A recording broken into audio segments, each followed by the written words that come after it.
1-800-294-0222. This advertisement was paid for in partnership with Cars R Us and Find the Children.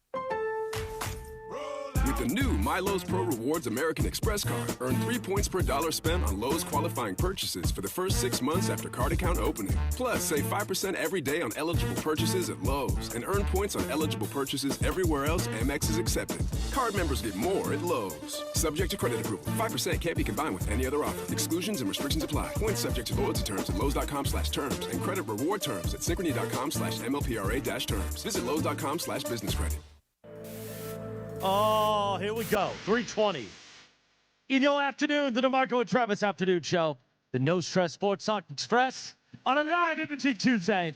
Presented by Providence. It is lit, isn't it? Oh, yes it is. You know, I've been doing this since 7 a.m. I left here at 11 p.m. last night. I did the post-game show with Beto. DeMarco didn't do that, but I did. Stop. We had Beto on the show yesterday. And here's the thing. I feel like I've gotten all my swings out. Oh, Lakers fans! But I get to do it with a whole new group of people. Yeah, man.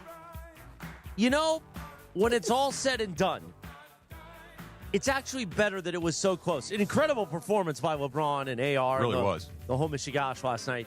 But for Lakers fans, if it would have just been a blowout, everyone would have left at halftime. It would have been like whatever.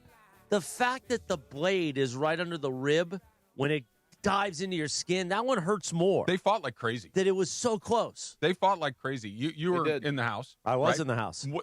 I was watching it on TV, so tell me, it felt like as intense of a Laker crowd as I've seen in a really long time. Absolutely. Is that right? Positive. Because everybody that was there Saturday said it was really quiet. It was really somber. Last night, the minute the game started, because I think quickly people realized, oh, they're playing for real. Yeah. And this isn't going to just be an easy blowout. The crowd was into it. Especially the fourth quarter. The place was jammed loud. And when they fell behind by 6 points with about a minute and a half to go, you're like, okay, this is where they're going to miss a shot. And they're going to lose by 12. They're going to lose by 12. Right. And that they got all the way back into it. The place was rocking. It was really fun to watch. Just to add into that, because they put out a tweet a couple hours before the game, and the get-in price for it was $90. So you're not pricing out, these fans. That's a great point. Fans. That's a great point. You actually had real fans in the building. Yeah. Now it makes a huge difference. It does. It makes a huge difference. If you got people there that live and breathe this stuff, as opposed to people that want to go there and have their picture taken or be seen, or just want to sit there and tell people that they went, the environment changes dramatically. It was. You could feel it through the TV. It made me hate OKC a little bit because I was so into the game when the Lakers took the lead. I think they had the lead for like 10 seconds. Yeah. And they took it right back. It's like we can turn it on anytime we want to, but seeing LeBron fight to the very end, seeing this team fight to the very end, and just thinking that they could have let go of the rope at any time during that series at down 3-0. Well, look around the rest of the league. When the other series went 3-0, you're losing by 40 points. You're losing by 50 points. The Lakers, and what they were behind by in the second quarter, was it 14, something like that? Right, 12, 14, something in there. And you're like, okay, here it comes. Right. That where somebody's going to hit another three. And now it's 17. The Lakers are going to miss. Now it's 19. And it's like, all right, this is a wrap. We're not coming back from 19 points. They never did that. It's a testament to their fight. I swear, Trev, I still don't think you put a scare into OKC. Oh, I don't either. Well, I said this last night. I agree with that. The fact that you didn't quit was the thing. But that was the win. They had to. Yeah. Oklahoma City had to play to beat you. Right. Right. But I guarantee you, those guys on that team, there wasn't a moment in that entire series where they're like, we are in hot water. This was if we play our game, we're going to beat these guys. If they played 10 times, they're winning 8.5 of them. Maybe even 10. Yeah. But I just wanted to hear a little bit of that. Some love for LeBron from SGA at the end of the game. I know his journey's not over, but just some acknowledgement. Like, it was hard. LeBron, I was happy with the way they fought. They were proud champion, no disrespect, but it was like, no, they're moving on. But that's them. But I never thought the Lakers for 1 second put a scare into OKC. No. Even when they were down. No. Yeah. No, they're not scared of them. No, they know they're a lot better. Yeah. That to beat them, for the Lakers to beat OKC, they'd have to throw the proverbial no-hitter. Right. They'd have to not miss a trick. They'd have to make every shot. They'd have to limit turnovers. They'd have to hold SGA to a low percentage. They'd have to get him in foul trouble. They did all of these things, and they lost 3 of the 4 games by 20 points. I mean, that's how big the gap is. Right. And I think that's why I know we're going to spend a lot of time on this today. talking about what comes next, because they did fight. I do think they got the right coach. They've got a megastar. They've got some really interesting supporting players, and the gap is still 4-0 with 3 20-point wins. That's a big gap. So has there ever been such a meaningless game that meant so much to the city of Los Angeles? It's a great question. That's a great question. Everybody was so invested in a game that didn't mean anything, because if the Lakers win, they go back to Oklahoma City, and the Thunder blow their doors off. Do you think it's the possibility that it, and I don't think, correct me if I'm wrong here, that there was at least the whiff of it? Maybe it was LeBron's last game. I don't think it is. I think there's there was that. I think there's that. I think we just can't get swept. We can't get swept, especially the last 2 games in our own building like this. I think there was that. I think it's just win one game. Go back to, again, there's the crazy Lakers fans that think somehow, I work with one every morning, Lindsay Baseball, who thinks, oh no, LeBron is still LeBron of 10 years ago that he could flip the switch. I don't think any Laker fan had any delusions on they were going to beat the OKC Thunder last night. What we talked about when we left air was AR better show us something, because as of right now, you're losing money. Right. And then they hung around and fought through the thing. Like, we had no idea. Like, we thought they could get blown out. This could be the end of it.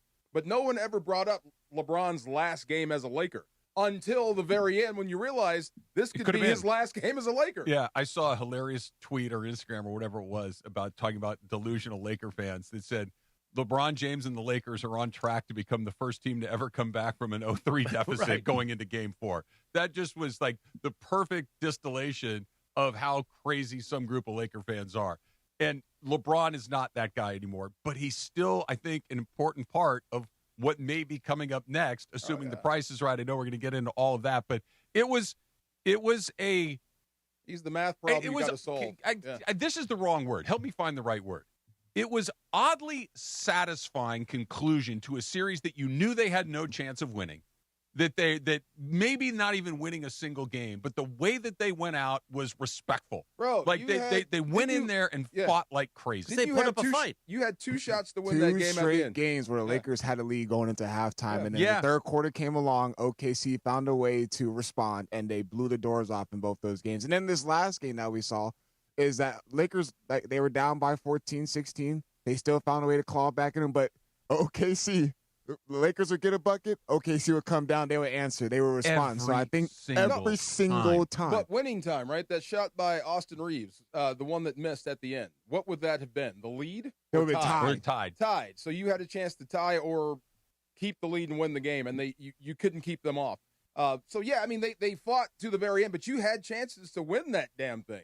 You know what I mean? At the end, you had a chance to beat them. It was the only game in the series where, with a minute or so to go, you're like, they have a chance. Yeah. It was the only 10 one. 10 seconds you had a chance. And then SGA hits that crazy fall-away mid-range thing that's like, come on, man. The degree of difficulty on that was like a 9.5 out of 10. And then when the Lakers responded, scored a bucket on their own, and then you go down there, and the next thing you know, Chet has the ball into the basket in 2 seconds. It's like, you can't give him that easy of a bucket. They don't call. When's the last time they called traveling the NBA? 1977? I know it's like they just. damn. I'm with you. It is, but the plays I haven't seen a traveling call in this league, and I don't know how long. But all of a sudden, like Hartenstein dumps it in there, and it's like. It's just too easy for them to get a really good look. The Lakers had to fight. That one that Reeves hit over Caruso where he triple pumped and just kind of chucked it with the clock going out.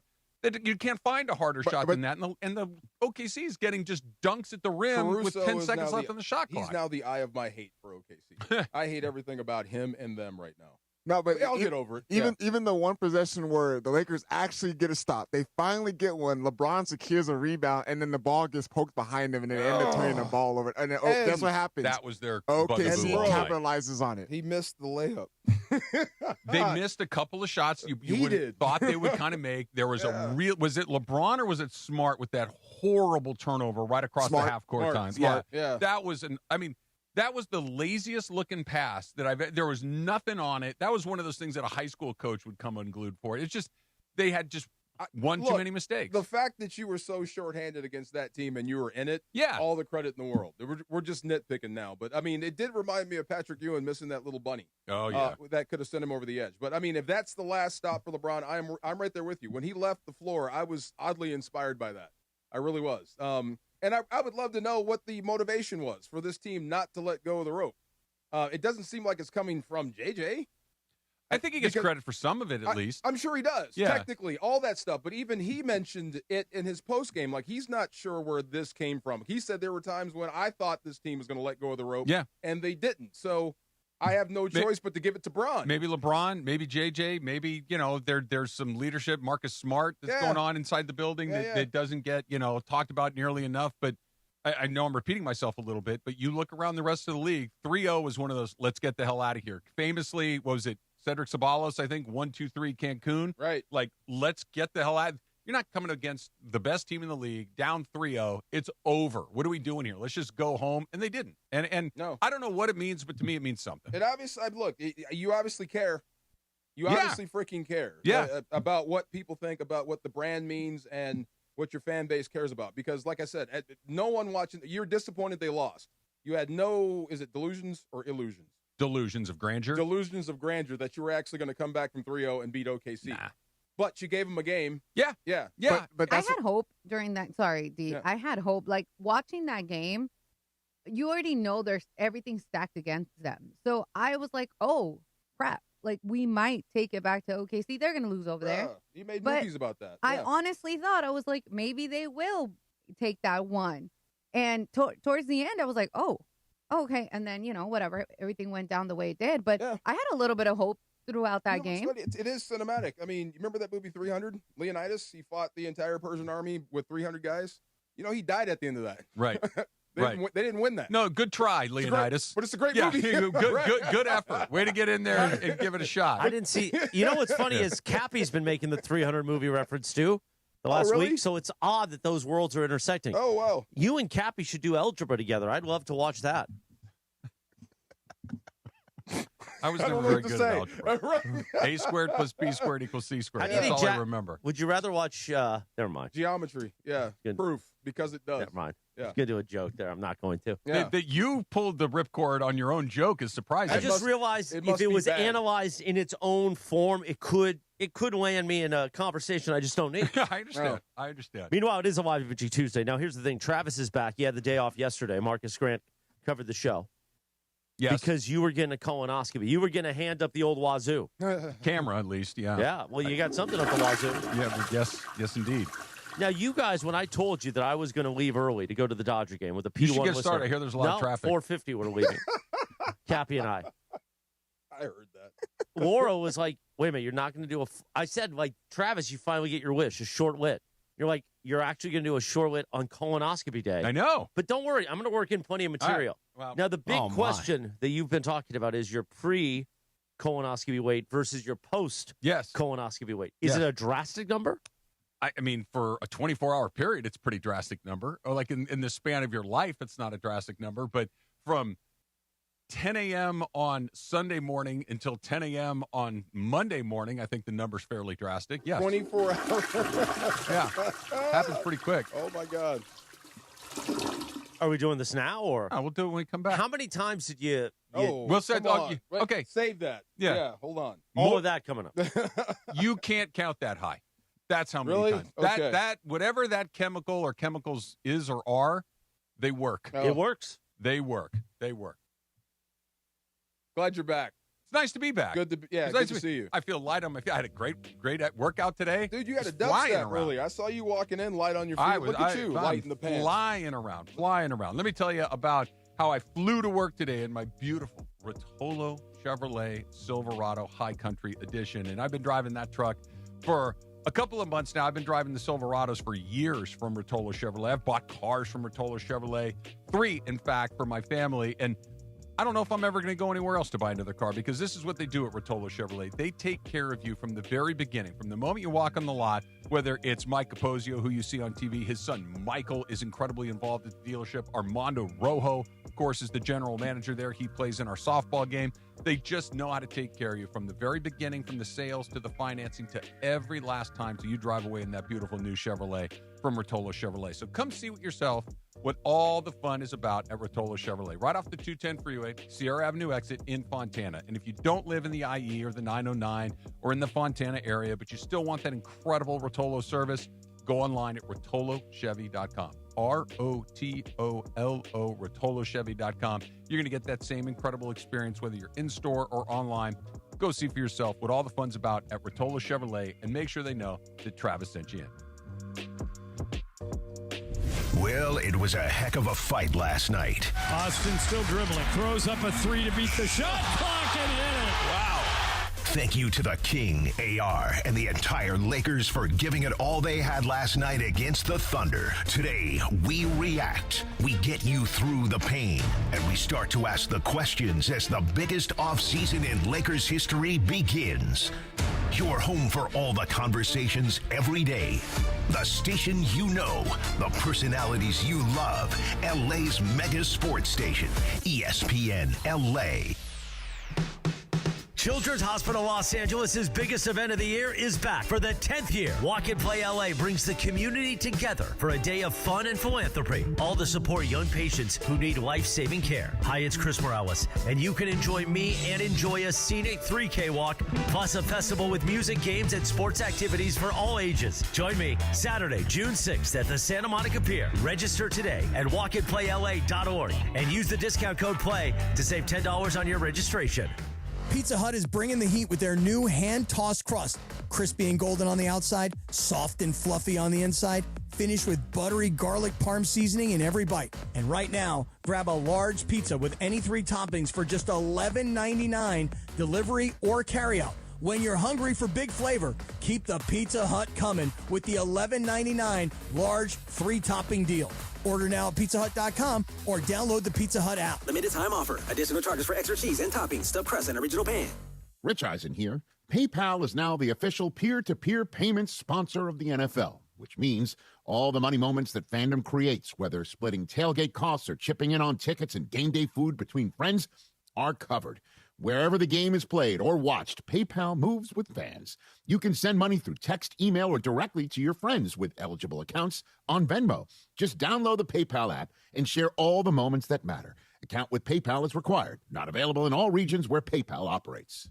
Evan Cohen here. Game day brings the excitement. Your stay should feel just as memorable. With Marriott Bonvoy, official hotel partner of the NCAA and U.S. Soccer, you're connected to a portfolio of brands designed for how you travel. Some offer complimentary breakfast, others give you room to spread out, space to stay productive, or extended stay comforts. So whether you're a traveling fan or part of the team, Marriott Bonvoy celebrates the moments that live on before and after the game. Marriott Bonvoy, where game day checks in.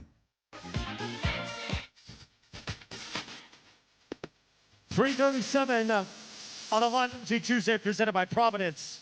The DeMarco and Travis Afternoon Show. I was loving Little Donna Summer. Yeah. My uncle used to drive me crazy. Used to make fun of Donna Summer when he knew I was in love with her. I was going to fight my own uncle. Isn't that bad? I'm like 8, 7. He's just making fun of me, playing dominoes, talking trash about Donna Summer. I got posters everywhere. To fight my uncle. All right. So, Travis, you did. Now, when was the actual colonoscopy day? Was that yesterday? Yesterday morning. Yesterday morning. Yes. So you started prepping Saturday night or Sunday morning? Sunday morning. Sunday morning. So nothing to eat on all day Sunday, which is not easy for me. You did the drink or the pill? I did the drink, and Okay. there's two waves of the drink. Right. So you take the first there, so you're on clear. So I was subsisting on bone broth and Jell-O all day Sunday. Right. That's fun. Not nearly enough. Yeah. And then you take the first dose. It's like think of like it's a container the size of like a mayonnaise jar, a small mayonnaise jar, and you pour these chemicals into it. You shake it up with some water, and it says very specifically on the instructions, "Do not chug." Okay, that says you're supposed to drink this concoction over the course of about 45 minutes or so. And it is the most vile tasting thing you've ever tried in your life. So your instinct is you just want to chug it to get it over with, right? But you got to kind of take a little swallow here and there. It works fast. So the last drop, say, if you're supposed to start at 6, you take the last swig at 6:30, 6:45. By 7 o'clock, the ride has started. And it does not stop until about 10. Wow. And it is about every 4 minutes or so is another time of the bell ringing and saying, you got to go, and you have about 20 seconds to get there. Really? So you can never You got to go now. You cannot stray too far. So, Chris, you've been to my home. Yes. So I'm sitting on my couch, and you know where the bathroom is, right by the front door there, right? Yes. So that distance is about the maximum distance that I could cover when the bell would ring. Okay. Every 4 or 5 minutes for 3 hours. Wow. Okay? Just do the math on that. That's a lot. Then you finally catch your breath, try not to die. You figure there's no chance. You haven't had anything to eat. You haven't had anything to drink. You've had, maybe a glass of water or something. You figure. No intake. Right, no intake. Phone rings again. No intake. You have to wake up the next morning and go for bottle number 2 of this same concoction, which you remix again at 5 a.m. And then by about 5:30, round 2. Kaboom. And for another 3 hours, for about every 4 or 5 minutes, you have another race against the clock. Wow. So I don't know how many times that is exactly, but it's north of 50. So what weight did you start at? About 216. Okay, so after 24 hours of how many minutes? Every 5. Every 5 the minutes. longest break you have would be about 10, maybe 10 or 11 minutes. I'm doing the math. Yeah. That's a lot of sitting down. That's a lot of sitting down and a lot of washing your hands and a lot of other things that are getting less fun the more it happens. At some point, why would you leave the bathroom? Because I would just stay there. Because it's not great being in there. I know. I mean, bring the TV in there or something. I don't know. My bathroom's not big enough. Make it comfy. I don't know, but that's weird. 216 is where I started. Okay. Where did you end up? Want to guess? 208. Exactly right. You lost 8 pounds? In 12 hours. Oh, my God. In 12 that hours. sounds about right, though, honestly. In 12 hours? Yeah. There's that much going on inside your body? That's what I mean. Yep. So you've been carrying that the whole time. Your normal day is to carry that with you. Listen, modern medicine is an amazing thing. And when the goal is to get fluid and or things out of your belly and your body, they know how to get it out. Yeah, they do. It's like eventually there's nothing left, but it's just whatever that chemical is Going that's through. moving it through. It Yeah. just keeps happening. And then you're finally done with that. You're like, okay, you can go to the facility and you're going to have the procedure. And people there were great and everything else. And they put you in one of those gowns and you're feeling a little vulnerable, right? You're just standing there in your little booties and a gown and nothing weird. else. Pondering your life. You're like, man, I'm like, if somebody's ever going to get me, now's the time. This is it. Right? This is the time. I'm weak. I'm vulnerable. I'm unstressed. Oh, my God. And so the nurse comes in and says, okay, this is how it's going to go. And then the anesthesiologist comes in and says, this is how it's going to go. And you're like, okay. They wheel you into the place where they actually do it. And you see this camera on the end of this cord hose thing that's much longer than you anticipated. Much longer. Like I'm thinking like this, right? It's like that. It's huge. Now, where's that going? and you're wondering, the doctor, the lady, she's waving it around the room so you can see the ceiling, you can see over here, you can see over there, because the camera is like where she's going to be looking is right to my, I guess that would be my left side. So the doctor says to me, or the anesthesiologist says to me, she goes, it's a little easier if we get you in position while you're still awake before we give you the drug. Get in position. I'm like, all right, well, what does that mean? He goes, roll onto your left side. Ooh. So I kind of roll onto my left side. Vito in The Sopranos, did he go left side or right side? I don't remember. Before Johnny Cakes? Before Johnny Cakes did what he had to do. I don't know. Cut question too. So you roll over, and he's like, no, more. I'm boy. like, all right, so now I'm fully on my left side. And then they tell you. Everything's up in the air. Well, no. Yes and no. So to your point. You're whistling Dixie. Then they're like, all right, put your right knee over your left knee. Oh, my God. So now you're really presenting, Exposed. for lack of a better word. Yes, yeah. And then he takes your right hand. You're teed up. And like those hospital beds have those rails on the side? Yeah, I'm well aware, yes. So he says, grab the left rail with your right hand. Yeah. Okay, so you have to kind of reach over I'm on my this. left. I'm on my left. Right? There you go. On your left. Now he's like, all right, we're going to give you the stuff. Here it comes. It'll be. And I'm like, it works pretty quick, right? He goes, yeah, it takes about a minute. And I feel like all of a sudden this whoa, lights out. Sleep. And then the next thing you know, like, okay, you can go home. And I'm like, well, I was just having a dream. I was at the Dodger game. I thought Susan was yelling at me to like get out of bed to go to work or something. I'm like, wait, what's going on? They're like, no, it's over. You can just get dressed. Like get dressed in the bed and go home. And they wheel you out in a wheelchair. I'm like, it wasn't drunk or high. I know what both of those feels like. Yeah. It was some sort of different alteration that I hadn't quite experienced in quite some time. You were thick. And we were talking about this, Morales. For the rest of the day, I was in this fog that I could not shake. Propofol's no joke. No joke. No, I was on it for 3-4 days, but when I was in a coma. But even like Sam Pines, our owner, he's a man who doesn't sleep that often. Yeah. He was like, I'll get a colonoscopy every week because it's the best sleep you'll ever get. Oh, my God. It was quick. I think he might like a colonoscopy every week for another thing. So? It was pretty quick. Yeah. But yeah, it was eight pounds in 12 hours. What's in the stuff? I read it's all this crazy chemical stuff. All kinds of stuff to get it. Yeah. It's a version of a diuretic. It's just not trying to pump out fluid. What I never trying understood, to empty everything. How can anybody ever be backed up? Just give him that. Like, problem fixed instantly. So here's why. If you just let that out on the open market, people are going to dehydrate themselves. No, I understand because they're that trying you to don't lose sell weight. it at 7-Eleven next to the beef jerky. But I that's understand what happens. that. Eventually it gets out. And then you got pills. But if you that go to people the are buying doc at 7-Eleven. Hey man, I got a traffic jam Well, here. if you go to the doctor, they're going to give you high-end stuff to unload that traffic jam. Ooh. Yeah. Pretty good prank. 8 pounds. 8 pounds. Yeah. Wow. That you would have carried that through. You were carrying that through your normal day. I've already started to put it back on. Did you really? Yeah. Okay. Yeah. Now I'm going to ask a question that, I don't think it's appropriate, but I'm going to do it. Go ahead. Because I've not had one yet. Yeah. I will be having one in a few years when 45 comes. Are you at all sore the next day? No. Oh, boy. No. I appreciate the question. Why do you want to know? No. I thought. Just for future reference? Well, yeah. Oh. Well, here's the thing, I Morales. imagine he's a little irritated. That's a lot of wiping. Well, Oh, come on. No. So- Hold on. But I use wipes. You're asking the right thing Yeah. because I don't care. No, where I didn't mean sore from. I know meant you're sore not. from the camera. From the skidich. Yeah, I hear what you're saying, but the chap from that is what it is. And I don't care if you're using like silk. That many times, there's going to be some irritation. No, before I have to do this, I'm getting a bidet. You wake up it's like they were very, very kind. Very kind to you. Everything was back where it was Very supposed gentle. to be. Everything Yeah. was great. I feel great. Good. You should. I'm glad you're back. Feel Good to great. see you. And then they give you 8 the pounds. packet with pictures. That's interesting. I never got the packet with Yeah, pictures. there's packets. Of you? In all, Bring those in. No, wait. I take that back. I'm sorry. No, don't bring those. No, I don't think you please want to see don't. those. That's gross. Don't come over here. Who had a worse Monday? The Lakers or you?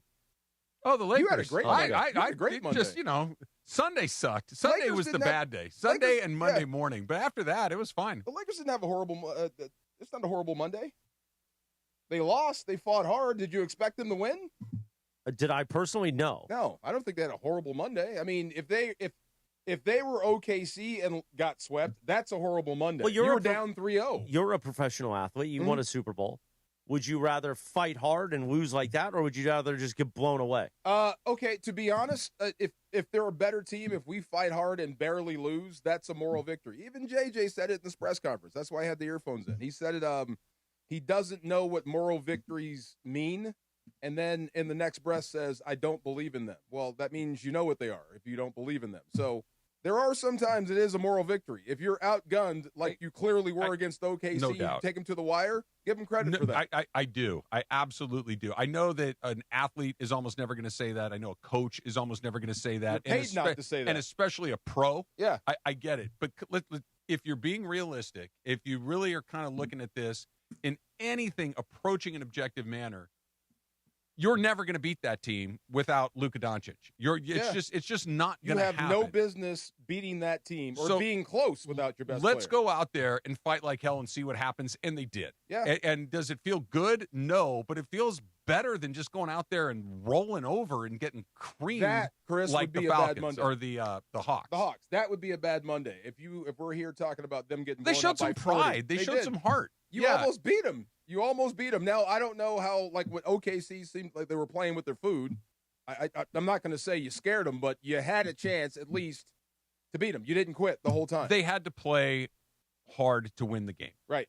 They and again, like you said, Yeah, they were sweating. They never were in a but it's like if we don't play well, we can get clipped. True. But they did play well. And I appreciate JJ's approach to basketball and just anything, coaching and strategy. Like, there's many ways they can beat us. We have one path to victory. But I guarantee you one thing, SGA's not going to beat us.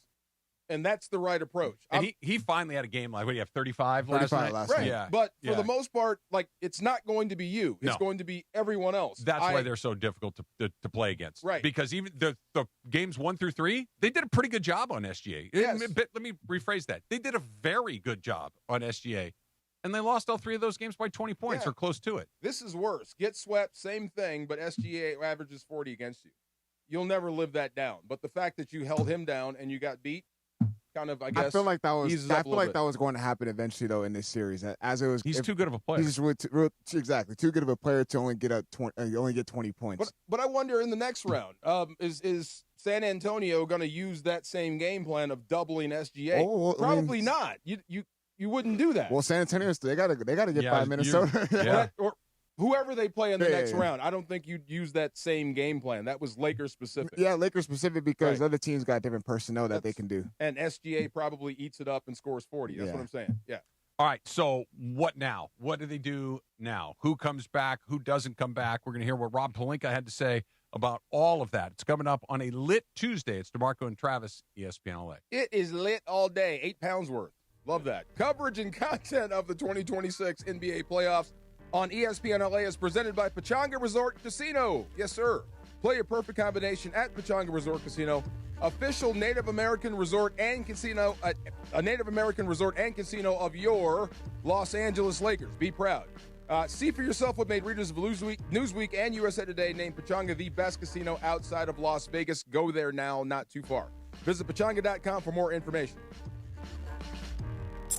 LA's only local sports morning show. The Sedano and Cat Morning Show, weekdays at 7 a.m. on ESPN LA.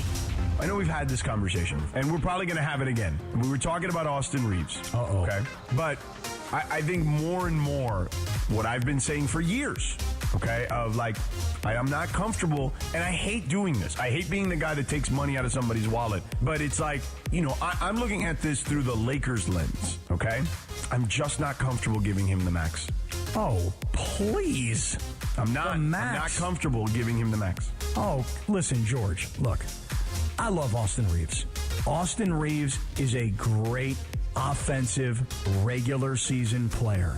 Austin Reeves is not built for the postseason in that he cannot play defense. The Sedano and Cap Morning Show, weekdays at 7 a.m. on ESPN LA. LA's only local sports morning show. I took Mom to catch a ball game. Is it time to pick her up yet? Now your top reasons to visit Morongo. Morongo's Travel Center always has the lowest price gas around. Number 2. Tommy Bahama Gift Giveaway, May 19th, 10 a.m. to 10 p.m. And the number 1 reason. It's finally back. Smoking good times. 3 cigars, scotch tasting, a food spread, and live music. May 17th, 5 p.m. Morongo, good times. Hey, LA County, it's time to vote.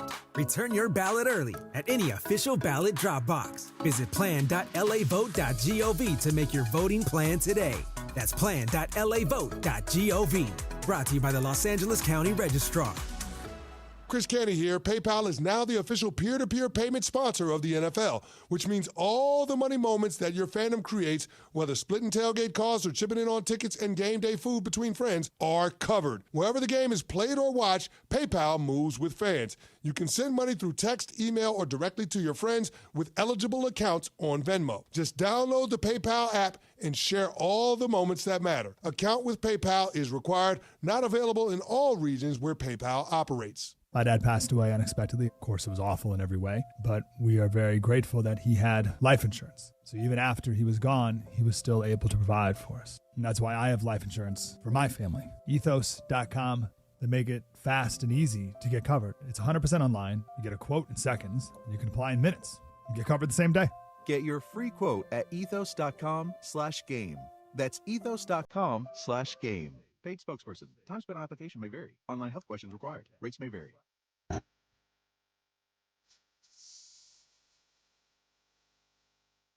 Oh, yes. 3:54 on a Live Imaging Tuesday presented by Providence. The DeMarco and Travis afternoon show. It is the end of the road for our Lakers. But you know what? Now the offseason begins. The biggest offseason in history.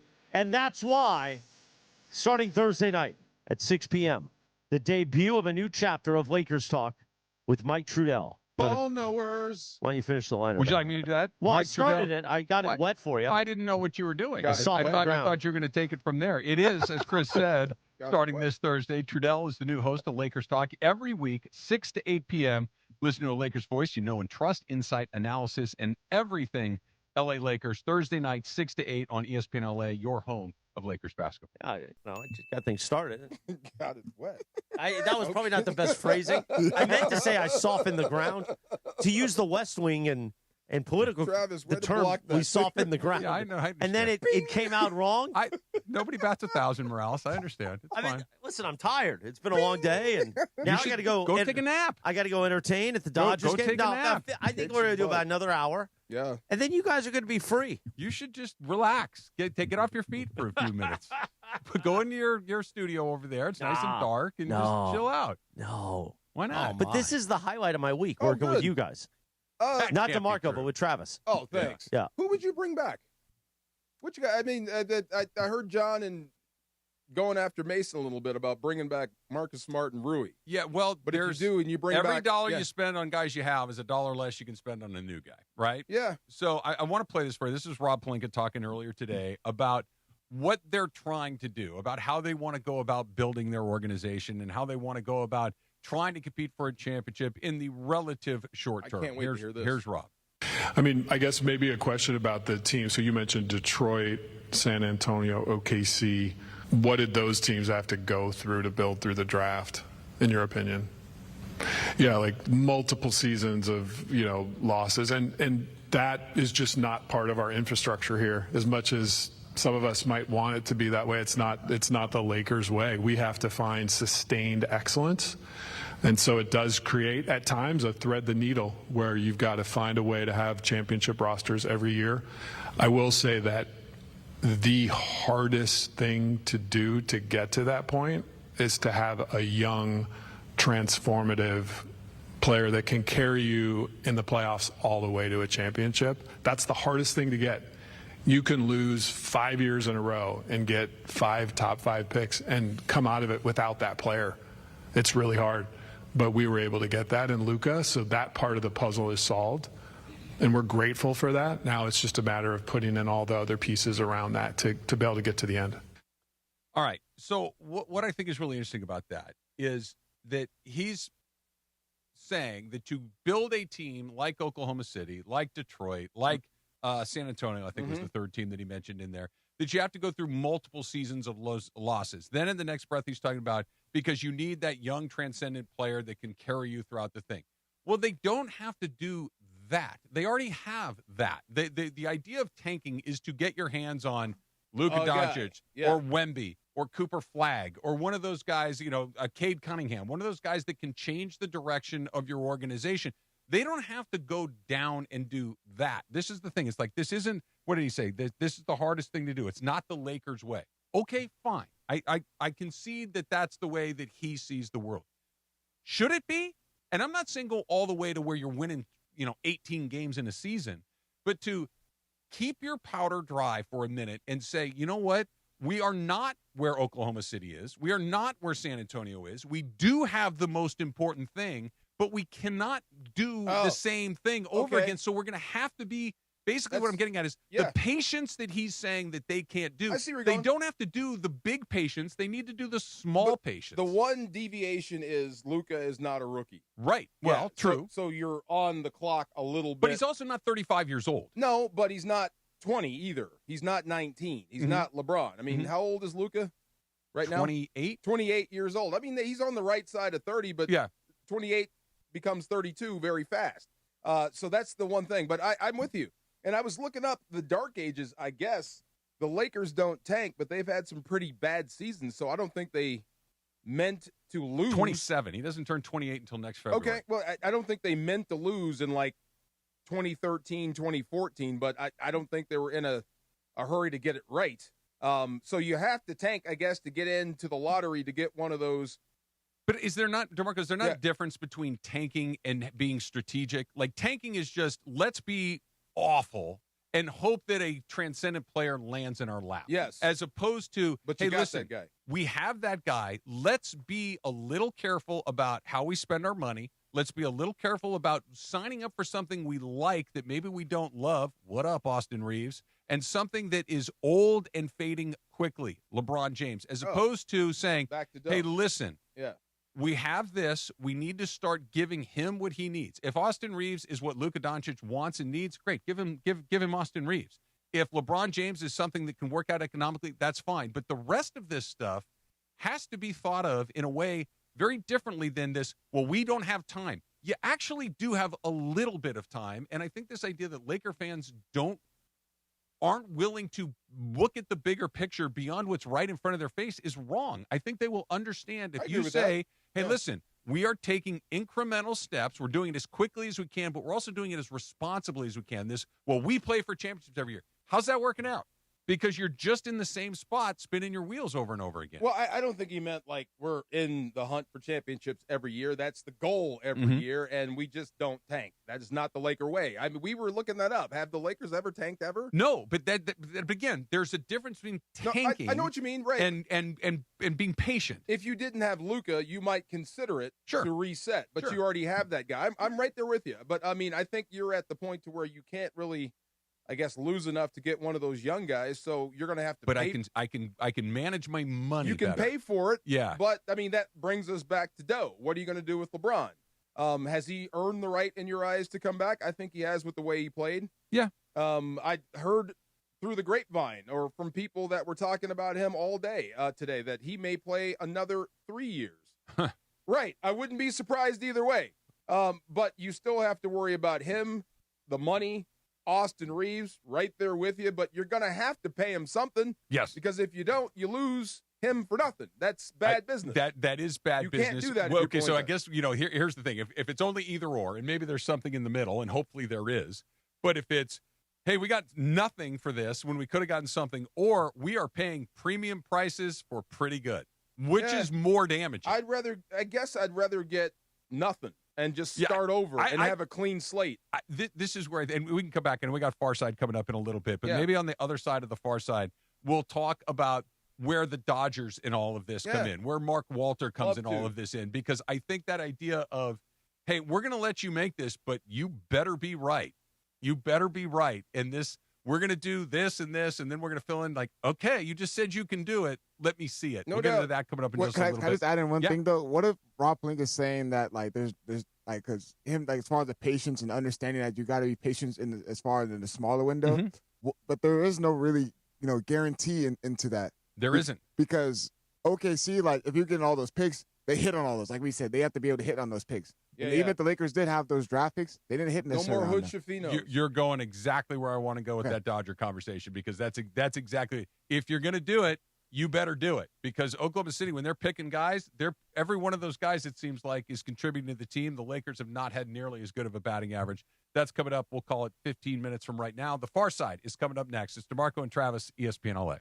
The home of the Lakers, and now the home of the Rich Eisen Show. Weekdays 9 a.m. to noon, KSPN Los Angeles, a Good Karma Brands radio station. Hey everybody, it's Cap. I'm here with Angie from Angelica's Insurance. Every team needs a strong defense, and when it comes to protecting what matters most, they've got you covered. That's right. From auto and home to renters, business, and life insurance, we built a game plan tailored just for you. And if life throws a penalty your way, like a DUI, for example, we got you. We specialize in DUIs, SR22 coverage, getting you back on the road fast and affordably. Visit angelicas-ins.com or call 1-888-717-0773 for your free quote today. 10th Inning Productions presents the LA Card Expo on May 16th and 17th at the Warner Center Marriott in Woodland Hills. Sports cards, Pokemon, memorabilia, autographs, TCG, Funko, and more. Baseball legend Steve Garvey will be appearing on Saturday, with legendary Bash Brothers Jose Canseco appearing on Sunday. For tickets and info, go to lacardexpo.com. Vendor tables are sold out. It's the LA Card Expo Saturday and Sunday, May 16th and 17th at Warner Center Marriott in Woodland Hills. Visit lacardexpo.com. Mornings in LA start with Sedano and Cap. All right, Cappy. Ricky. Come on. Again, 1999 banger. Number one hit, Ricky Martin. Living La Vida Loca. Weekdays starting at 7 a.m. on ESPN LA. You want to talk about a song that really took off. I mean, this song transcended, like, the entire year, it felt like. Like, we were welcoming 2000. It was like Ricky Martin was the biggest star in the world. Well, he came out of the World Cup in 98. He sang Right. that theme song for the World Cup in 98, and then he blew up with this song even more. Right. I feel like I went to a Super Bowl one year and went to a Super Bowl party and he performed, and like this was like the hottest song in the world at the time. Living La Vida Loca. I mean, come on, it is super catchy. Even now, this is a banger. Oh, Cappy, there's a Spanish version of this, too. Oh, really? Yeah, there's a Spanish it's a version. great song. To this day, I love this song. It's a banger. Yeah, love it. The Morning Show with Sedano and Cap. Weekdays starting at 7 a.m. on ESPN Los Angeles. Hey guys, the regular season is wrapped and the NBA playoffs are finally here, and there's no better way to cash in on the high-flying hoops action than Prize Picks, a preferred partner of the NBA. Every bucket, every dime, and every win means more when you're playing on Prize Picks. So don't pass up your next shot with Prize Picks and get $50 instantly in lineups when you play your first $5. And right now, it's the Do It Live 2026 NBA Finals Sweepstakes. Pick live squares during NBA playoff games, and you can win a trip for two to the NBA Finals. To enter, you just make a $5 lineup with at least one live NBA player pick during any part of the 2026 NBA playoffs. Live player picks are picks made after a game is already in progress. So do this. Download the Prize Picks app today and use the code CAPPY, K-A-P-P-Y, to get $50 in lineups after you play your first $5 lineup. That's code CAPPY, K-A-P-P-Y, to get $50 in lineups after you play your first $5 lineup. Prize Picks, a preferred partner of the NBA. And it is the DeMarco and Travis Afternoon Show right here on ESPN LA. The Far Side. And it's time for The Far Side, presented by our friends at Highlands. The Far Side. Weekday afternoons at 4 p.m. Time for The Far Side with DeMarco Farr, right now on the Travis and DeMarco Afternoon Show on ESPN LA. You know, I'm more like Austin Reeves than I knew. I heard his post-game press conference, and he said, I don't think about much. He was like, That's an interesting quote. I don't think about much. Yeah, me either. I was looking up some stuff. I was thinking about the Giannis elbow. I was having an argument, like a little debate with a bunch of doctors last night when they found out I do a radio show now, got sports questions. And they're great people, but they have a lot of sports opinions. Yeah. So the Giannis thing came up, and they were saying they were happy that Giannis, same conversation we were having with Marcus. Like, did you think Giannis meant to do that, or that was an accident when he elbowed the guy in the head and knocked him? You meant Wemby? Wemby. What did I say? Giannis. I was confused for a second. Yeah. Excuse me. Yeah. Wemby. Again, Yeah. I don't think about much. Yeah. There you go. Listen.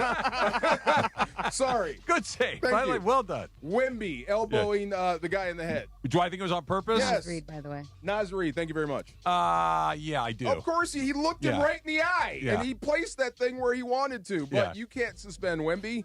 He is the NBA. So you understand why. And Yeah. everything Trudell said is exactly true, that it's his first time. I wouldn't say it's out of character, and I'm kind of glad he did it because people take liberties with him all the time. I don't hate that he did it. Me either, but Yeah. you can't tell me that wasn't on purpose. No, I think it was. It absolutely was on Yeah. purpose. He sent a message, and I bet his team knew why he did it. But, Yeah. Well, to your point, I think it's going to give him a little space. Little bit. There was that old thing about, like, if Kareem just punched one guy, then everyone else would leave him alone, and he eventually did it. So it got me thinking about, serving justice, and I heard this. It was a Crunch Course video. They don't sell them anymore because you'd sue the NFL. But it was Deacon Jones, the great Deacon Jones, telling the world that sometimes in the NFL you must serve justice. It's not about the officials. You must do it yourself, or you're going to get kicked around the league. Same with Wemby, but it made me think back to Monday Night Football in the year 2000, and we were playing the Broncos. This is right after we won the Super Bowl. Okay. And we were playing the Broncos, who had won the Super Bowl before us, right? And I was like, why were the Broncos not so good in 99? They had just come off 2 Super Bowl wins. Duh. Elway retired. Yeah. Greasy was the quarterback. Yeah. Anyway, it was this big matchup, right? But this is when Mike Shanahan was running the daylights out of the ball. Do you guys remember Alex Gibbs? I don't. Has that name come across your radar? It doesn't ring a bell. He was an offensive line coach. Should be in the Hall of Fame. He was the guy that created that zone scheme that we're all talking about. Yeah. But it was dirty. It wasn't against the rules, but he was hurting guys. Basically, they were cutting guys all over the place, right? It was a legal high-low. It was a chop block. So that's how the rule came in to where you can't be engaged high and get hit low. That came from them, right? Okay. So we're getting ready to play them, and I'm coming off. I got the knee brace on because my knee is going out. This is like the last 16 games of my life. I just didn't know. This is number one. So Matt Lepsis was their right tackle, and he was just a hitman. He wasn't very good, but he did exactly what Gibbs told him to do, which means on that zone, he's looking at your knee, and he's trying to blow it out. Could care less if you got hurt. Yeah. So anyway, this is like a 3rd and 16. We had them backed up on their 2-yard line. So Greasy's in the freaking end zone, right? So I'm battling through a block. Lepsis gets a hold of me and just absolutely twists me to the ground dirty. Like really, really bad. Like right in front of the freaking official. Pop up off the ground as fast as I could. Grab him with the left, hockey fight time. Right hand to the little Richard. Right in front of the official. Drops the flag on me and does not throw me out. Yeah. Does not throw me out. He goes, I can't let you get away with it, but I understand why you did it. Yeah. Right. I saw the whole thing. I'm kind of glad you did it. He didn't say it, but he got it. Justice needed to be served. Absolutely. So for the next 2.5 quarters, me and this dude, he's just staring at me, making sure he doesn't make me mad. Right. You know what I'm saying? Yep. At sometimes you have to serve justice. If not, it's going to keep happening. So I understand exactly why Wemby did what he did. You know what I mean? Absolutely. And I do not hold it against him. No, it's just set the tone, set the message, let them know that you will do it. Yeah. And then you probably won't have to do it very often after that. Let me tell you the worst part about my little serving justice. It was on a 3rd and 16 on an incomplete pass. First down. Correct. We were off the field. Right. So, I mean, usually that gets you fired. Yeah. They understood. Yeah. I had to do this. I had to do Sometimes this. you have to do it. You have to serve justice. There was, and you know, I give Wemby a lot of credit for in these moments because he understands what you're talking about. He understands the lay of the land. He understands that they're not going to kick me out of it. They're not going to suspend me for playoff games. That's why I don't think this guy's waiting, bro. Yeah, I have the ability to do some things that other guys don't, so I'm gonna. He's a freak. Yeah. He's competitive, and he gets that part of it. Yeah. I think he's a legit threat this year. I can cheap shot somebody and I'll get kicked out. Let me show you how powerful I am. But I'm not going to get sent home. Right. I'm going to play the next day. Yes. He did wind up on that over, by the way. Yeah. He literally saw Nas Reed coming up behind him, and you can see the wind up. Bam, he looked him right in the eye and placed that thing where he wanted it. That was a perfect elbow. Pretty sharp elbow, too. Pretty skinny guy. Yeah, I bet you'll think twice. Yeah. He, who was Jay Williams was talking about Shaq elbowed him once. And there was no penalty, no nothing. That's like getting hit by a car, though, right? And he said he thought about the next time, like not going in there. Shaq. It makes sense, right? Serve justice. Shaq did what he was supposed to do. There you go. As well. Absolutely. All right, so the Dodgerification of the Lakers. What does that mean? Who does that help? Who does that maybe box in a little bit? We'll get into that coming up next. It is DeMarco and Travis, ESPN LA. And let me ask you something. Do you need service on your car? Is that light on, right? Because if it is, you need to get this taken care of before you get on the road for Memorial Day weekend, right? Like, a lot of you probably have kids like I do, and all of a sudden that little orange light comes on in your car, that check engine light. Why don't you get into your neighborhood Valvoline Instant Oil Change? Because you can be in and out in 15 minutes. They've been doing this for me, for my family, for over 30 years. They provided quick and convenient automotive maintenance services for busy people like all of us. You're thinking, I just can't do it. I just can't do it. I can't go in there. I've been stuck in that waiting room looking at that TV, drinking that bad coffee. I can't do it. Not at Valvoline. At Valvoline Instant Oil Change, you stay in your car while the experts make sure that your ride is at its absolute best. You are in and out. You feel like you're running in the Daytona 500 or something. It's like a NASCAR crew for your ride. Oil changes, tire rotations, wipers, lights, and more. Just pull up, drive in, and drive out in about 15 minutes. And wherever you are, they've got you covered. Over 80 locations ready to help you get your ride ready for the road in no time at all. Visit SoCalOilChange.com for locations and coupons for your next Valvoline Instant Oil Change. Get it done. Well, it was a heck of a fight last night. Austin still dribbling. Throws up a three to beat the shot clock and hit it. Wow. Thank you to the King, AR, and the entire Lakers for giving it all they had last night against the Thunder. Today, we react. We get you through the pain. And we start to ask the questions as the biggest offseason in Lakers history begins. Your home for all the conversations every day. The station you know, the personalities you love. LA's mega sports station, ESPN LA. Hey, Laker fans, when the energy rises, it's time to keep moving forward with a career-focused degree at National University. Take your best shot with NU's Believe and Succeed scholarship and score up to $6,000 annually towards a bachelor's or master's degree.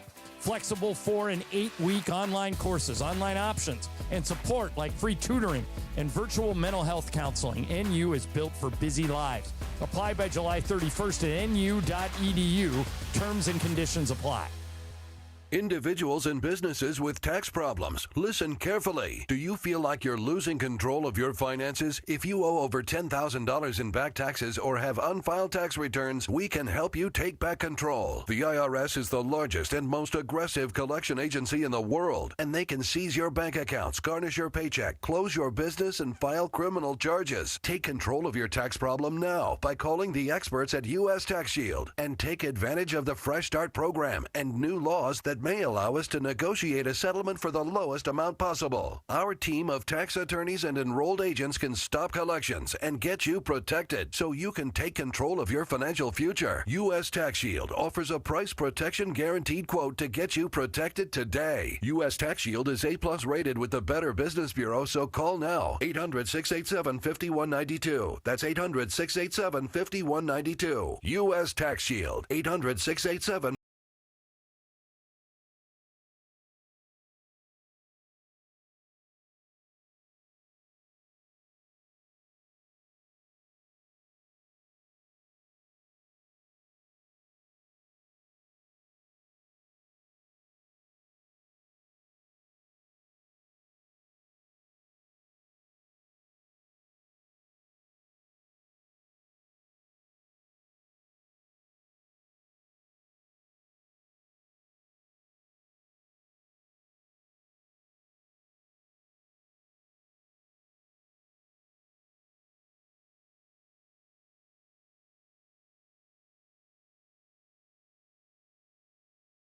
Basically floating on air the entire time. Absolutely. Yeah.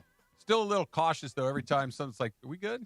You mean when the phone rings? Yeah. You got to make sure. I think he's going to be fine, right? Huh? I think he's going to be fine. Oh, yeah. No, he's talking about like an emergency. Yeah, sometimes everything's cool, and then when you've been in the situation that I was in for a day and a half, you're kind of like, I've got to be a little careful here. Push went too far. Right. Yeah.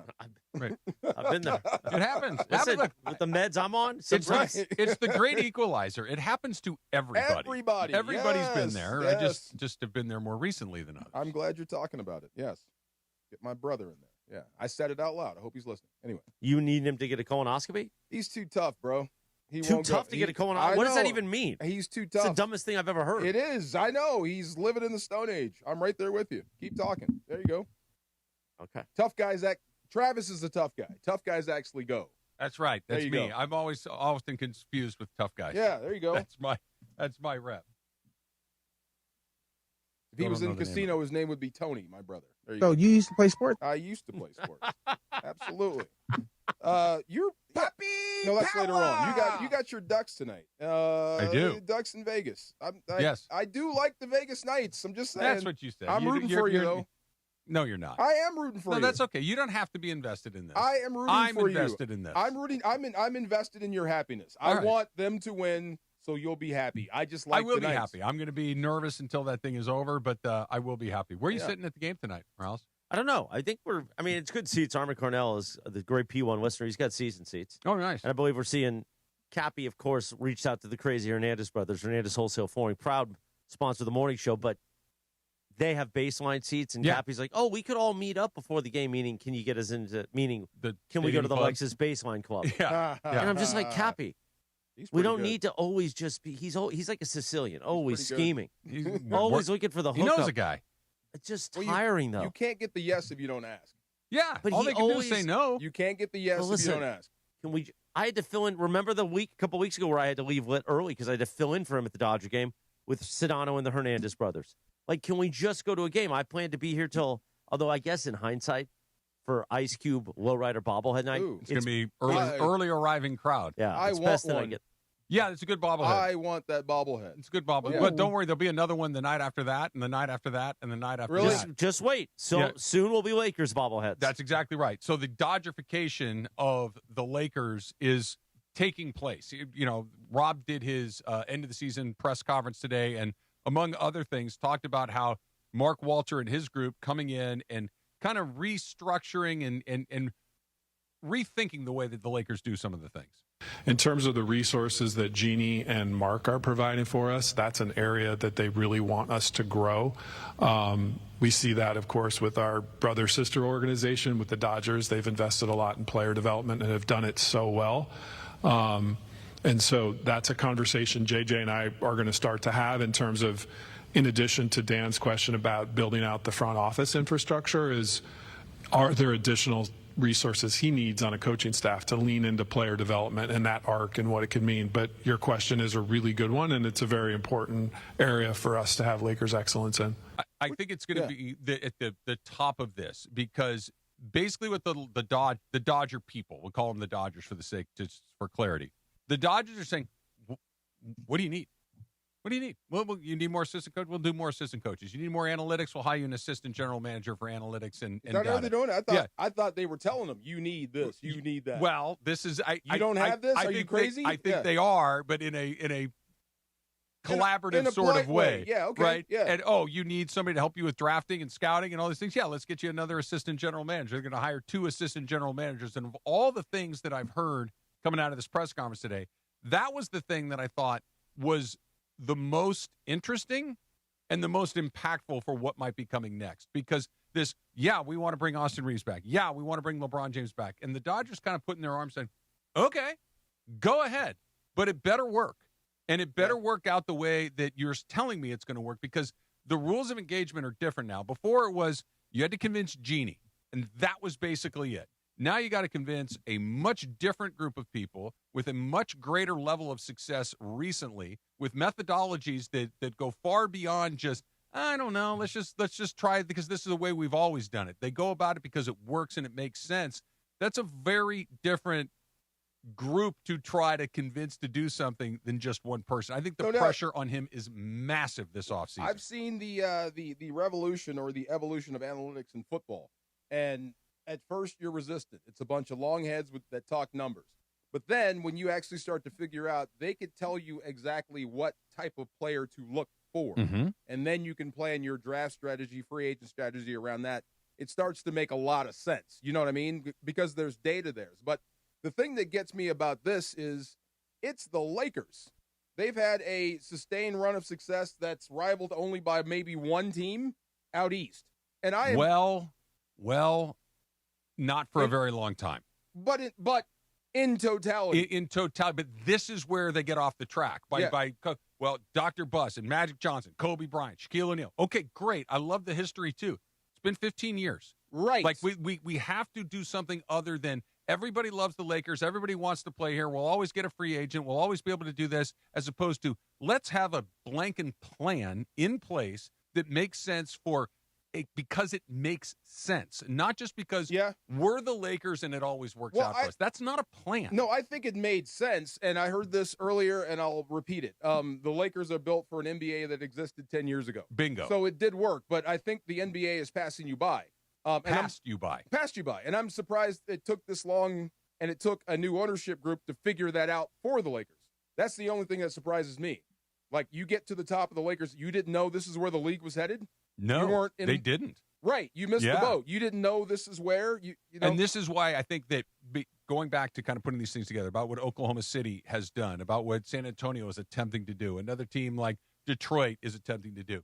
It's not just hey, we'll stink and hope that Wembanyama lands in our lap. Hey, we'll stink and we'll hope that SGA shows up or Chet shows up. It's not a bad plan. But it is a bad plan, because how many teams have tried that plan and it never worked for them? I mean, lots. But San Antonio is the great example. I think they got lucky because Wemby got hurt, but you did get Wemby through this. You did get a but they've also surrounded him with a bunch of really good players after you got him. Him. This idea that we just wait around for the guy, you need to have your systems in place. So if SGA all of a sudden is in foul trouble. Well, here comes A.J. Mitchell, who's just absolutely killing you. Lou Dort, who can come in and do it. Alex Caruso, who the Lakers let leave, comes in and fills a very specific role that they have decision makers that make sense collectively, that put a plan in place that goes beyond just, we'll just take the best players. But everybody can take the best guy. But even with those, when you get that plan in place, I don't know if they can help you now. Yeah. I mean, you're still stuck. You still come back to dough with LeBron and AR, and you're still in that same quagmire. But in the future, it's probably going to benefit Luka the most in a few years. When you get clear of this, then you can actually start functioning like a modern NBA basketball team. That's the part that's so fascinating to me, when they get clear of this. Yeah. Like, if you sign Austin Reeves to $30-something million a year, are you clear of this? No. If you bring LeBron James back at a price that really is probably more than you should, are you clear of this? Not really. You're kind of right back where you are right now, where you've been for the last couple of years. And I just wonder if the Dodgers aren't kind of letting him dig his own grave a little bit. Like, we're gonna let you do this because, you know, they don't come in there with a giant axe and start blowing people out. But if you can tell me you can build your depth and you can find your athleticism and your youth and your shooting and all, you better. Let's see it. Let's see it. Because if you're just going to run this back again and your plan is, well, we're going to run it back again or most of it back again and nothing really changes, I'm going to have to find somebody else to do this. Oh, of course, yeah.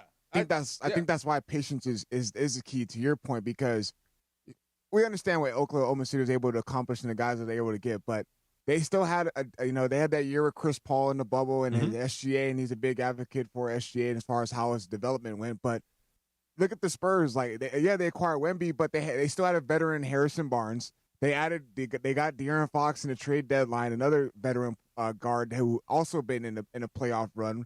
And then just the pieces around them. So it took time for that. It took time. So to try to build the right team, it's not going to happen immediately this offseason. The only point I was trying to make is tanking does work for some teams, but you're not going to be able to do that here. But that's why the Lakers acquired this new Dodgers ownership group, because they're putting more smart people in. The two assistant GMs that they put was one's a scouting and development, and another one is going to be a data and strategy and analytics. So, like, they're adding all these smart people to make sure when they are going out, it's all the metrics as far as, okay, how is this guy going to be surrounded, help out Luka Doncic on this side of the floor. The smart guy they bring in says maybe Austin Reeves is not your guy. If they get that wrong, it could really be an albatross. And remember, around their neck for a long wants time. him. Luka wants him, though. They already got it wrong. Yeah. Yeah, it's going to happen. That's what I'm saying. I understand. Yeah, and I agree with what you're saying. The price, though, matters. If you can get him at 30, closer to 30 than closer to 40, it gives you the ability to go get another guy. It gives you the ability to maybe go get a couple other guys to do some other things. But if you pay a good player like a great player, look out. Then you're boxed in. And nobody's saying he's anything other than a pretty good player, maybe even a very good player. But if you're playing premium prices, okay. You know, you're the Dodgers. You might be able to survive a Kyle Tucker, then right? Put it on Luka. Yeah. If this is the guy you want, if you like him and you want us to sign him, like what's his name in New York? He took less money to get his guy, Bridges, to come in. Oh yeah. But okay. If but this again, is your guy, then you got to make it work. That's fine, but if somebody in the room saying he may be your guy, he's not our guy. We're going to find you something better. This is not going to work. I know you think this is what you want. This is why this is not what you want. Here's what we're going to do. Trust us on this, and then show people that it works. By the way, the New York Knicks, they gave up like 4 draft picks to acquire Mikal Bridges. Not that much, right? Not that much indeed. Children's Hospital. This one. Children's Hospital Los Angeles' biggest event of the year is back. We're talking Walk and Play LA brings the community together for a fun-filled day supporting kids who need life-saving care. Enjoy a scenic 3K walk plus music, games, and activities for all ages. You can join on Saturday, June 6th at the Santa Monica Pier. You can sign up at ESPNLA.com, join Team ESPNLA, and use the code PLAY to save $10. Visit ESPNLA.com to learn more. You going to come out and walk with us? Because guess who's the team captain? You? Yeah. Are you really? Mm-hmm. Momo and I, but Momo might be doing the NBA Finals. So I'm going to be out there with the kids. You going to walk? Walking 3K, baby. Yeah, you can do that in your sleep. Nowadays, yeah. But kid, you should come out and support us. Press the flesh. I might. We'll smack it around out there. Susan's a former CHLA employee. She has I know. very fond memories of CHLA. You looking at me for? What about you? You asked him. You didn't ask me. What about you, baby whale? What about it? You should come out and support us. I love to walk. You didn't ask me. You asked him. Baby Whale's going to be out there with us, too, See, Saturday, he June 6th. told me I'm going. He asked you. See? See how this works? Unfortunately, I know how this works. Wow. That's why, yeah. Baby Whale. He's got a Dodger game tonight. Let's focus on the positives. I hope he gets hit. No, I'm just kidding. Are you in foul ball range? I don't know. No? Please be Don't not you ask the paying important questions? Where are we sitting? No, because I'm not a miscreant. If Oh. somebody invites me to a game and we're going to going. go support, I'm going to go. No. You see, it's the order of operations. That sounds great. Where are we sitting? I There don't you need go. to. Good question. Does it matter? Yeah. It doesn't to me, though. I'm not saying you can change it, but I think it does. If you're in Meaning one of you the can seats have where you can fun- see the yeah. top of the foul pole, that's No, not we're the most behind. fun I seat. believe we're on the Lowe level or field. That's I know good. it's either one of those. Those are just fine. DeAndre, tell us what we need to know around the rest of the NBA that's coming up next. It's DeMarco and Travis, ESPN LA. Mason in Ireland. I only remember good things from college. I only remember good things from my childhood. I only remember the good. I never remember the bad things, and there were a lot of bad things. The OGs of LA Sports Radio. There were a lot of bad things. So why? Because it's a better way to live life. I don't dwell on the negative. I dwell on the positive. That's all you do here on No, this I show. don't dwell on the negative. I do not dwell on the negative. I'm not a dweller of the negative. You're kind of very negative. Yes. I'm not negative. You're the most negative person on the show. Oh, On the stop station. it. I'm not the most negative person on this Who's station. more negative than you? Yeah. You. Oh, no way. You're No, Mr. Negativity. No, you're I'm Mr. a homer. You're Mr. The No, glass. you say glass is empty. you say I'm a homer. Yeah. You're not negative. I'm not negative at all. That's negative. You should say yes. Yes, I am negative. No, Yes. no, Pepe, this trickery is not going to work on me. Mason in Ireland, weekdays at noon on 710 ESPN, the all-new ESPN LA app, and live on YouTube. Call Jacob. All right, Cappy, listen, here's the deal. When you get into some sort of an accident, the insurance company is going to probably be the first person that calls you, and they're going to try to rush you to a settlement. They want to record you when you're talking. You got to be very careful when you're talking to these insurance companies. They also will probably downplay your pain. Hey, bro, my back is killing me. It's no big deal. It's going to go away in a couple of days. Do not let them do that. You call Jacob and Ronnie. Accident or injury, call Jacob and Ronnie. Call Jacob 1-800-345-6789. Call Jacob. Get in the zone, AutoZone. Welcome to Markdowns for Miles at AutoZone. Got any markdowns on oil? We've got many markdowns on oil. How about on that new STP Any Mileage? You'll save $5 when you buy 5 quarts of STP Any Mileage with an oil filter and get up to 5,000 miles of protection Heck of a markdown for quite a lot of miles. at AutoZone. Get in the zone, AutoZone. Restrictions apply. Less than 4 in 10 kids aged 6 through 12 are playing sports regularly. 4 in 10 kids? Let it sink in. Just 4 in 10 kids. ESPN is building a nationwide coalition powered by Disney called Take Back Sports, with the purpose of training more coaches, expanding access, and creating community-driven sports programming that puts kids and fun first. We're working on that story. We hope you'll join us. Visit takebacksports.org to learn.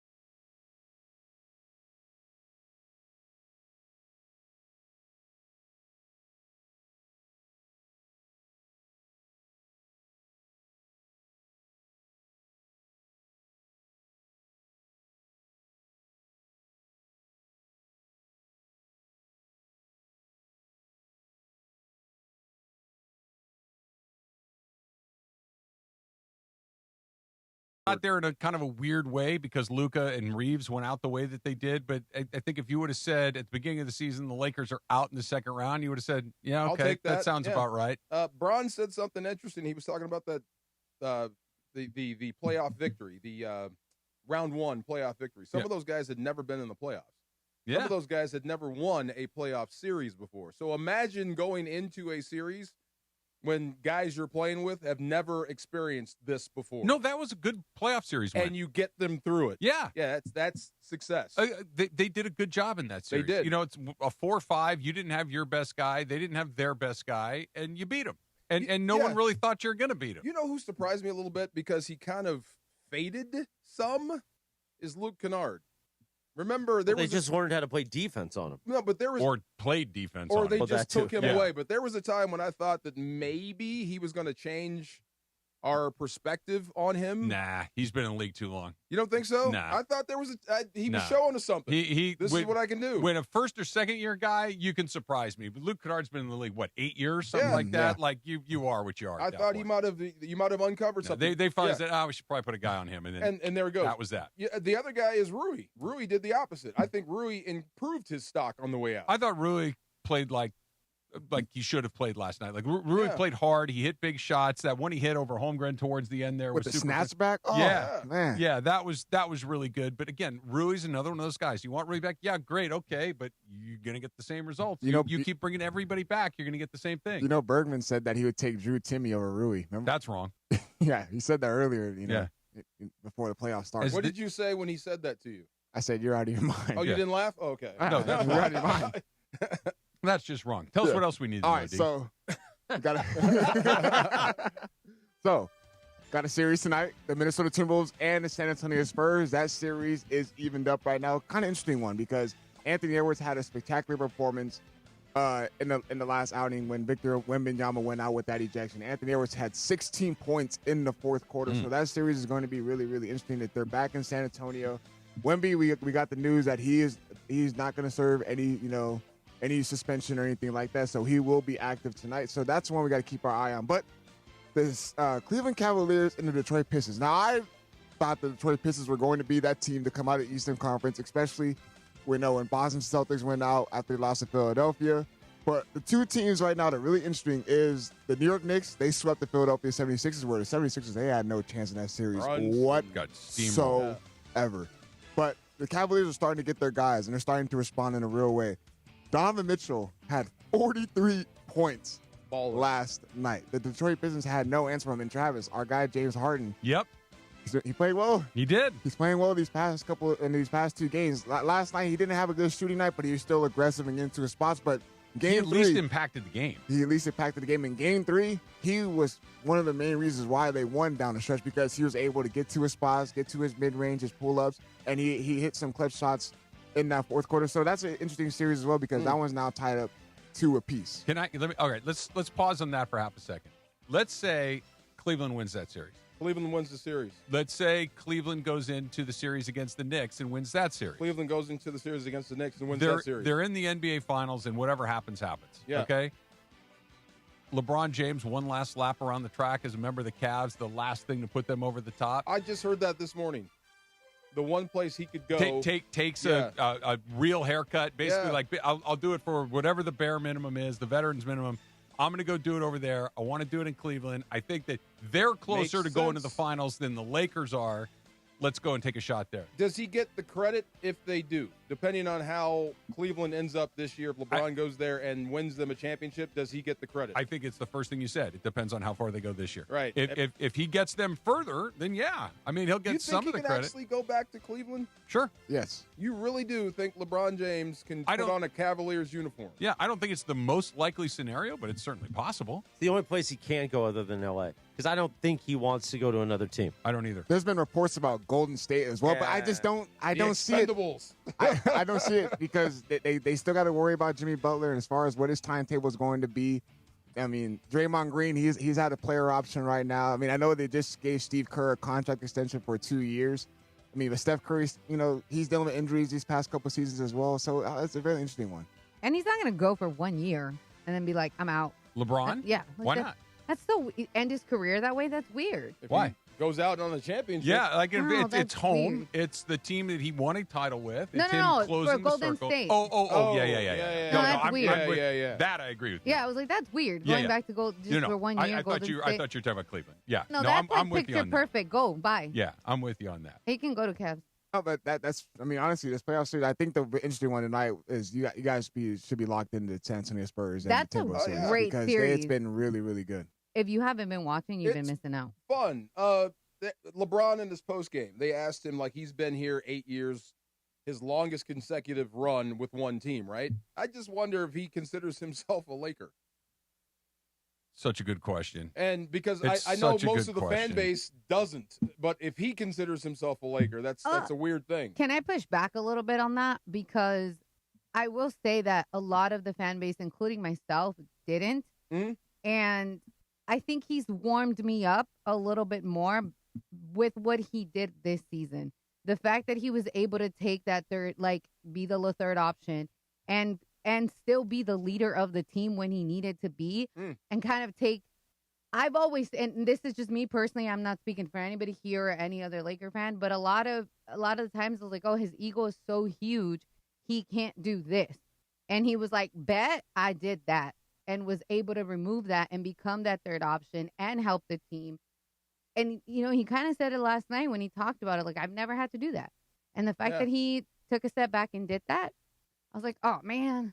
Your question, and hearing her talk about this, is fascinating to me. Like, how does he view himself? Like, I know Laker fans have feelings about him, and no one's changing their mind about him, or very few people are. That there's the crazy notion that if you're a Kobe person, you can't be a LeBron person. That doesn't make any sense to me, but whatever. If you're this person, you can't be that person, or he's never the true Laker, or he's a mercenary. Okay, fine. That doesn't interest me nearly as much as what does he think of himself? Like, when he thinks of himself as an NBA player, the first thing that pops into his mind is what? Well, they asked him. He said he's proud of his run. He brought up the championship and the way he leaned back and leaned into the question at the same time. I'm just like, I wonder, it seems like he considers himself a Laker, like he's a part of this thing. Well, he is, right? Like, I know that people will try to dismiss that. But that's what I mean. Can you really go, if you're a Laker, can you go from here to Cleveland? Sure. Yeah, because why not? Because he's been a Cav 2 other times. What's the difference between 2 or 3? And we're going to start where we're going to finish where we started. We're going to go all the way around the track a second time. We're going to come back here one last time.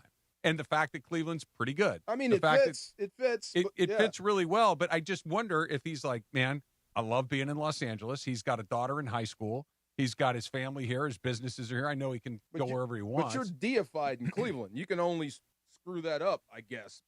I don't think so. I mean, it's hard to do, but how that season ends, if they sign you and it doesn't work out. Even if they were mid. Versus here, what you've built here. I think this is what it is. I don't think you're changing anybody's mind. I think if people love him, they love him. Yeah. If people don't, they don't. I think Laura is a very rare exception to the rule. And I don't know if, Laura, you went from a 0 to a 10, more from like a 3 to a 4, maybe something like that. But he's not changing anybody's mind. Like, even if they won another title next year, we're going to give the credit to Luka. LeBron will get credit, of course, but that was the other one. If he like, what team would want him? It was Cleveland and New York.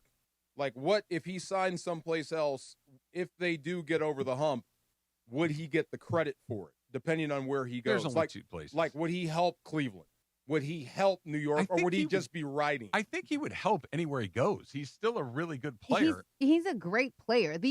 When we started this conversation early-ish in the year, and we're like, oh, he only has these options. He doesn't fit anywhere. And the reason why we said he didn't fit anywhere wasn't because he wasn't good. It was because we didn't know how to categorize him. He hadn't done the third option. The moment he did the third option, then you can picture him in other teams to help other teams, because he's always been the center point, the main thing in a team. And now it's like, oh, I can take that step back. And I'm still going to gravitate people to see me because I'm that good, but I don't need to be the focal point. And I think that's when we're like, oh, we can see him be somewhere else. We can see him click somewhere else. And the thing is, Trav, to go really quick to your point, I feel like a lot of people, because I wasn't a raw Laker girl, LeBron fan, it's like, oh, she's not a fan, she hates him. It's like, it's not that. I've never seen him as a Laker for my own reasons because of being very LeBron-centric, and I'm a Laker fan, not a LeBron fan, and there's a lot of LeBron fans that happen to support that. I get that. But because he was able to be about the team, in a sense, this season, I'm like, oh, that's cool. So it went from a 0 to like a 4. Lukewarm. I like, and the funny thing is, I'm glad the third option worked for the team.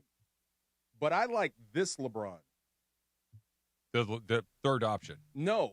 I like this one. The one that's leading the team. Correct. All right, let's take a listen to this real quick. This is something that he was talking about as well, talking about what he was asked to do for the first time in his life. I don't know. I mean, I guess when you get like over 40, you start forgetting shit that happened. That's true. So I don't even remember many of the last times walking off the court. But listen, like I said, I mean, I left everything I could out on the floor. I control what I can control, and I can leave the floor saying like, even though I hate losing, obviously, but I was locked in on what we needed to do. I tried to make sure our guys were locked in on what we needed to do throughout the postseason, throughout 10 games. And obviously we fell a little short, obviously, but I mean, I'm not looking at, my year as a disappointment. That's for damn sure. Especially, I was put into some positions that I've never played in my career before. Actually, in my life. I've never been a third option in my life. So to be able to, thrive in that role for that period of time and then have to step back into the role that I've been accustomed with over my career, over my life of playing a sport, and be able to thrive under that, and then just my teammates allowing me to lead them under extreme circumstances, that was pretty cool for me at this stage of my career. I think that's really interesting how he said that, because the way that he started to say it, I was put into a position that I've never been asked to be in before. Like, that sounded like he was offended by the request. But then he finished it on a really high note where I was able to thrive. I was proud of this. I was proud of the ability to help lead my teammates and go back into this role. Like, I'm still not clear. Like, he obviously did it, and he did it really, really well. But that answer is like that he went out of his way to say, I've never been a third option in my life. He said the words third option. Blew me away. He actually admitted it. He did. You had to ask him to take a lesser role. That was a real conversation. I need you to take a step back so I can put these two ahead of you a little bit for the betterment of the team, and he did it. I'm sure he's never been asked to do that. No. LeBron, I need you to do less. When does that ever happen? And he was still able to do more, because shortly thereafter they needed him to do more. He found a new avenue. And he was able to do it all over again. And I wonder if that doesn't kind of change the way that, like, look, man, I still have enough fuel in this tank that I can be that guy. Maybe I can't do it every single – I thought there was a couple of really interesting moments in that game last night where – and this kind of comes together – that what was for, let's call it, 15 years, what was the most unstoppable play in basketball? LeBron James with a head of steam going to the hoop. He's either making a basket or you're fouling him, or both. Those were the only three outcomes. And you could see it last night for, like, he couldn't do it. He just couldn't get past the guy in front of him anymore. And that's not a criticism. It's just the reality of it. But he still can do it just enough. He can still lead that team just enough to where maybe I'm not ready to slide into this third option. No. Yeah, it's the right read. It's just you don't have the athleticism. The basketball IQ is there. The mind is willing, the flesh is weak. And when he does beat a guy and score, he just beat a guy that's half his age. That's incredible. Yeah. And, he continues to make the right move. But I thought that was so interesting. And it's not a championship, and it's not what Lakers are about. It's not the Laker brand. The Laker brand is about championships. But it is admirable what he did, keeping the team out of the abyss. First of all, number one, he did bring you back. Yeah. Because post-Kobe, you were in the abyss. Oh, yeah. He brought the Lakers back. And then, regardless of how you feel about the bubble championship, it was a freaking championship. His run here has been a successful one. Thank you. Now, is it exactly what everybody was hoping? Probably not, but it's been a successful one. It put them back on the map as one of the prestigious franchises in the league. They did win a title, and they've been a topic of conversation basically every season that he's been here. Correct. And that's successful. And I love Luka, don't get me wrong, but I'm just speaking for LeBron. Your golden god was on the bench in street clothes. Yeah. And here I am taking this team to the second round. Yes. So for people like Laura, not to pick on you, but the ones that are on the fence about LeBron, I think you need to tone it down. He's better and more than what you think he is. Top athletes, big moments, one night. We're talking about the OC Sports Awards, hosted by yours truly. I will be hosting June 18th in Angel Stadium.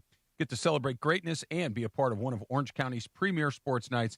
Get your tickets right now at theocsportsawards.org. One more time, theocsportsawards.org. We got a little tip or no tip. And guess what? What? Are you leaving? Yeah. I got to get to Dodger Stadium. Do you? Enjoy. Have a Dodger dog. Next week, I'll make up for it. Maybe There I'll you do go. 2 days of lit next week. No, thank you. Don't overextend yourself. Yeah, I'll do 2 days of lit relax. next week. Don't put yourself out. Yeah, just Do Tuesday and Thursday next week. Take care of yourself. Yeah. Oh my God. That's next week. 2 Have days of fun. lit together. Dodger dog? Peanuts? Whatever. Cappy Helmet does. nachos? I don't care. Whatever. Cappy Big does. hand. Why can't you make your own decisions on your food? Because it just ends up in where we end up. I don't Like if we're in understand. the baseline club first, I'm sure I'll eat in there. But I'm sure there'll be at least one Dodger You dog. guys share food? You and Well, Cappy? tonight I told him we would share a Dodger dog because he's been a real pain in the ass the last few days, really the last few months, frankly. And I told him I'd squirt ketchup in his face. So we'll probably do that on camera. Oh, my. Sounds like a lot of fun. I'm sorry, I'm going to miss that. That sounds like a blast, listen, right? Yeah. Anytime you want me to squirt ketchup on your face, you let me know.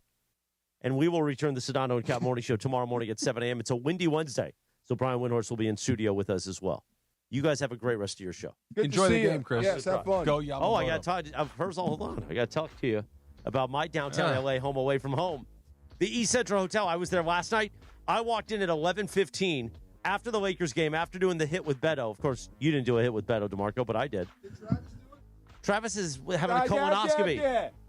I walked in and they said, Mr. Morales, welcome home. Because it's my downtown LA home away from home. Got a quick but beautiful night's sleep. Was up at 5 a.m. Was in the Nixo Lounge, getting my coffee, then went to the gym.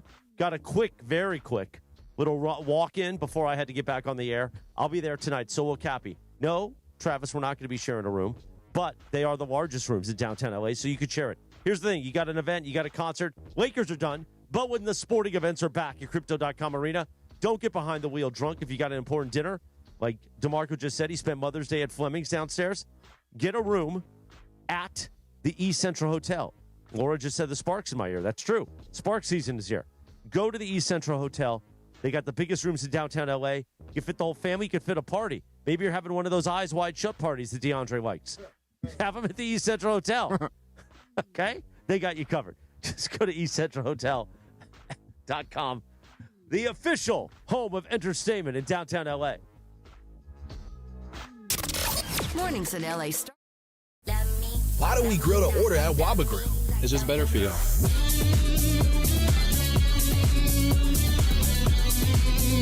Download the Waba Rewards app or order online at wabagrill.com. Waba Grill, it's for you.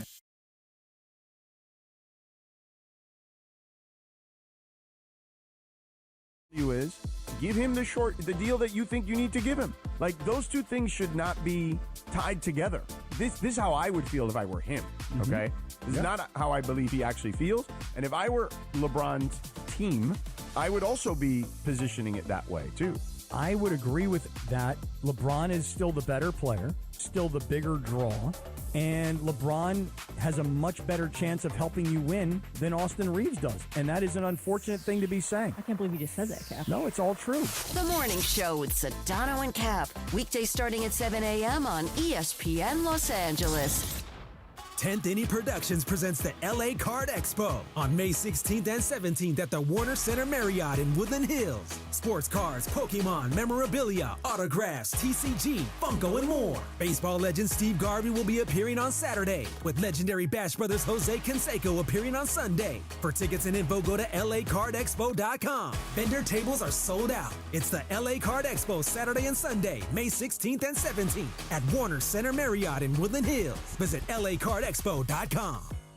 Individuals and businesses with tax problems, listen carefully. Do you feel like you're losing control of your finances? If you owe over $10,000 in back taxes or have unfiled tax returns, we can help you take back control. The IRS is the largest and most aggressive collection agency in the world, and they can seize your bank accounts, garnish your paycheck, close your business, and file criminal charges. Take control of your tax problem now by calling the experts at U.S. Tax Shield and take advantage of the Fresh Start program and new laws that may allow us to negotiate a settlement for the lowest amount possible. Our team of tax attorneys and enrolled agents can stop collections and get you protected so you can take control of your financial future. U.S. Tax Shield offers a price protection guaranteed quote to get you protected today. U.S. Tax Shield is A+ rated with the Better Business Bureau, so call now. 800-687-5192. That's 800-687-5192. U.S. Tax Shield. 800-687-5192.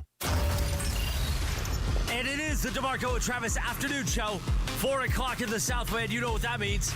Time for Tip or No Tip. Tip or No Tip. With producer Laura. Tip or No Tip time. Take it away, producer Laura. Thanks, Chris. Enjoy the Dodger game. And if you want to get us a bobblehead, we'll gladly take one. Before I go into Tip or No Tip, guys, I don't know if you guys saw the breaking news from Shams. Daryl Morey's out as president of basketball operations with the Philadelphia 76ers after 6 seasons, sources tell ESPN. Morey and the Sixers owner Josh Harris and David Blitzer met on Tuesday evening, today, in Philadelphia, and the decision was made to part ways. Can't fire Embiid. Right. Yeah, you can't, so you got to fire somebody else. Not shocked, but no. Man, I just never forget James Harden in that moment when he's doing his tour and he's going around the country, and he went on in front of everyone and said, "I just want to let you guys know that Daryl Morey is a liar." Yeah, yeah, that stuck. That stuck, man. That stuck for sure. That was as bad as who the hell is Mel Kiper? Was that Bill Polian? Yeah. Okay, so I actually wanted to bring this up because I was a huge fan of Ted Lasso. So Cristo Fernandez, who is the actor who played Danny Rojas, Football is Life, just signed a real professional soccer contract with USL Club in El Paso, Locomotive FC. The funny thing is he actually played high-level youth soccer before, and he got injured, and that's what pursued him to do acting. Now at 35, he's making the jump back from acting to professional soccer player. So Fernandez said, "Football has always been a huge part of my life and identity, and no matter where life has taken me, the dream of competing professionally never truly left my heart." So tip or no tip? Guys, no matter what age, no matter what, it's never too late to chase the dream, even if it seems impossible. Oh, no tip. It's very late sometimes. Yeah, you need to give it up. you know what I'm saying. Mind willing, body is not. Know the difference. Yeah. I don't mean to be the guy to tell someone to give up on their dreams, but you should give up on your dreams. Bro. Yeah, I mean, come on, man. We got a society to run here. Thank you. If everybody goes and chases their dreams, who's going to pave the road? Who's going to fix the car? Amen. You know what I mean? Like you look, go for it until you can't go for it anymore. Yes. And then you're going to have to get a job. Right. Then you're going to have to go to work. There you go. Well, you're going to have to take care of people. The thing is, so I was reading the comments. Again, I love Threads because people are like, well, he made a lot of money on Ted Lasso. So if he goes out and pursues his dream, he's still financially, essentially well off where he can do that. Like the normal person, to Trav's point, you got to go pay the bills. Yep. So if you want to be an actor, if you want to do what we do or something that's out of the norm, right? Take a shot, but have an expiration date. Have you seen those dudes that play like full contact football? Crazy. It's a 40 and over league. Yeah, no. And they're not getting paid. I know. Insane. What? Yeah, there's no money. Over 40 league, and they're playing tackle football. For real. Nope. Why would you do that? Nope. Yeah, thank you. At all. No way. So my uncle used to play, like those like leagues in Saturday, Sunday or whatever. And he used to play, and he used to have like a hard regiment for that Saturday, Sunday. And I would always ask him, like, why do you do it? He's like, oh, it gives me exercise. It keeps me young. It keeps me this. And granted, he was like in his late 20s, early 30s. So he was pretty young. But I'm like, dude, you have to get up at 3 a.m. or for the week. Like, get some As rest. long as he's getting up at 3 a.m. to go to work, great, good for him. Go do your thing. But it's when you decide to go do the thing and then not go to work because you're going to turn into an NFL player at 38 years old.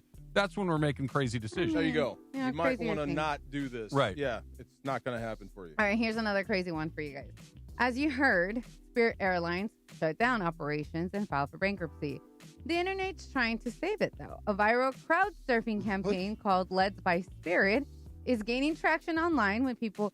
With people, we're kind of joking, but now it's getting like serious. I don't know how serious, put it in quotations, for bringing the airline back and saying, hey, we can crowdfund and own it together. So, tip or no tip, Spirit Airlines was terrible, but somehow it's still essential. Wow, I may have to abstain. I have never flown on Spirit. Neither have I. Has anybody back there flown on Spirit Airlines? Neither have I. Hell no. And what is it? It's good. It's fun. Okay, like good fun because it's like crazy bad fun. The kids in the back are like young, so I get it. Yeah. I'm 37 and I've flown on Spirit because broke people problems. Okay, but it wasn't horrible. Come here. You can get on. Like, it wasn't horrible.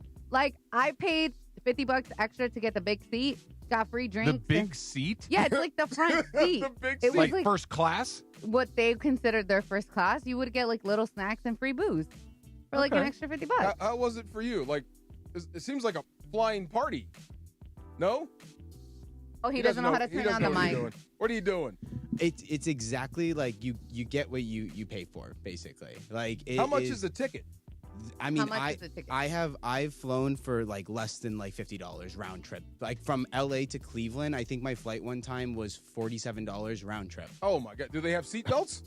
Yes, they have seatbelts. Yes, you don't get to pick. You don't get to pick your seat or anything. Like things like you don't get to decide when you leave, or like there's all sort of weird stuff, right? No. Like again, I flew on Spirit a few times, and I would always hear these like crazy, oh my God, our flight was delayed. And out of like the times that I've flown with them, I think my flight was delayed once for like 3 hours, which isn't bad. I had an American. A delay is one thing. That's fine. Like that's just life in an airport.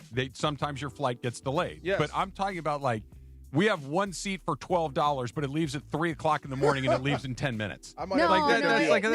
I might have to take that deal though. Yeah. Flight for $12. You know what? Yeah. Southwest gets me everywhere I need to go. Anywhere. They're usually on time. It's not the greatest experience in the world, but it's good enough. Well, let's own an airline. Come on, we can get in on Spirit. Southwest wasn't horribly wrong either. Like Southwest's fine. Delta's great. I love Delta. I love United, but they are a little bit pricier, right? Like American Airlines isn't cheap, but boy, do they got problems. Okay, had a 12-hour delay, like lost luggage, like all these things. So sometimes when people are like, "Oh, I hate Frontier, I hate Spirit," Frontier was bad, but like Spirit wasn't super bad. Oh. If you don't have to get there immediately, I guess Spirit's your airline. It would take you there immediately. I flew Spirit like for most of my college like time. Like that was how I got from Ohio to Los Angeles. I was flying, I think, Spirit 4 or 5 times a year, and I definitely had some instances where like I got my flight canceled at the gate. Like I'm standing at the gate. Oh, wow. I'm standing at the gate. We should be boarding, and then all of a sudden, I just get a notification like your flight's canceled. So you got to sprint back to the ticket booth and get on the next flight. So it's like that. It's bootleg. Okay. I never got that experience. That's funny. Okay. It obviously sucked. It went out of business. Yeah, that's true. This is where the market takes care of these things. How do you go out of business charging $50 for tickets though? Because okay. Yeah. Jet fuel, I'm guessing, is expensive. I'm guessing the pilots didn't work for minimum wage. I'm guessing there are some overhead that takes place to run an airline. Mismanagement. And if they look, the market will decide. There you go. Right? And the market has decided, no, we're good. We should jump in. We should try to own it. We Yeah, should try to let's do own it. Spirit Airlines. Come on. No way. I'm cool, man. Yeah. You don't want to own it? Be like the Green Bay Packers. We can change Let's it go. from within. No, hell no. We can make it reputable. Yes, We let's can change it like be Papa like the John's. Packers. Let's go. Papa John. Change it again. Papa Right. John's had different issues. Different issues. All right, little tip or no tip for you right there. Let's get back to the Lakers and talk about what they need to do in the offseason. What can they do in the offseason? And listening to JJ said he had one thing at the top of his list that I think is right, but can you do it? That's coming up next. It's DeMarco and Trav, ESPN LA. Why do we grill to order at Waba Grill? It's just better for you.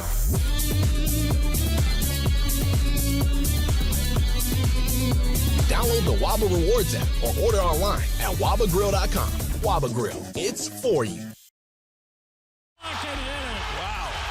Thank you to the King, AR, and the entire Lakers for giving it all they had last night against the Thunder. Today, we react, we get you through the pain, and we start to ask the questions as the biggest offseason in Lakers history begins. Your home for all the conversations every day. The station you know, the personalities you love. LA's mega sports station, ESPN LA. Hey everybody, summer is calling and I want you to snag early savings at SeaWorld San Diego while they last. Take the plunge into the brand new Shark Encounter opening May 22nd where jaw-dropping shark species await. You can even feed the sharks. Then catch big laughs in Sea Lions tonight and gear up for splash-filled fun at the all-new Dolphin Adventures. Plus, get pumped for headlining concerts featuring Ying Yang Twins, Soulja Boy, Paul Wall, Skillet, and more, all included with park admission. Tickets are just $59.99. Hurry, this offer won't last long. You never know what you're going to get when you wake up with Sedano and Cap. I'm looking forward to seeing Mookie because me and Morales are supposed to go to the game tomorrow night. So looking forward to seeing what happens. Supposed to? We're going. You and I are definitely sharing a Dodge-a-Dog on screen, on video. We're going to find a pocket of Giants fans, then just sit between them and start sharing Dodge-a-Dog. Just freak everybody out. Yeah. I'm going to squirt ketchup on your face. It's the morning show with Sedano and Cap. Weekdays starting at 7 a.m. on ESPN LA. Good Karma Brands is proud to be an equal opportunity employer, providing equal employment, development, and advancement opportunities to all teammates and applicants. To learn more about careers with us, please send an email to talentacquisition@goodkarmabrands.com. That's talentacquisition@goodkarmabrands.com. It's DeMarco Farr and Travis Rogers. You sleep naked? I do. Completely unencumbered. He likes to be free. Put it on the board. Afternoons with DeMarco and Travis rolls on. So if you and I are on the road and we get caught in the same motel and we got to share a room. Yeah. You can't sleep unless you're naked. I would prefer to be unencumbered. Back to the guys. You know where I was not super comfortable being naked, DeMarco, listening to that minging right there, was and I know I needed to be yesterday for my procedure. Yeah. But that is a very vulnerable state. Like at home, you feel safe. Right? Oh, yeah. But when you're out in the wild and all of a sudden they're like, here, put on this gown, it's like, oh boy. And that like, gown sucks. Like it moves, it doesn't close properly. Because I've unfortunately had many hospital stays and many surgeries. And it's always so uncomfortable to put that thing on.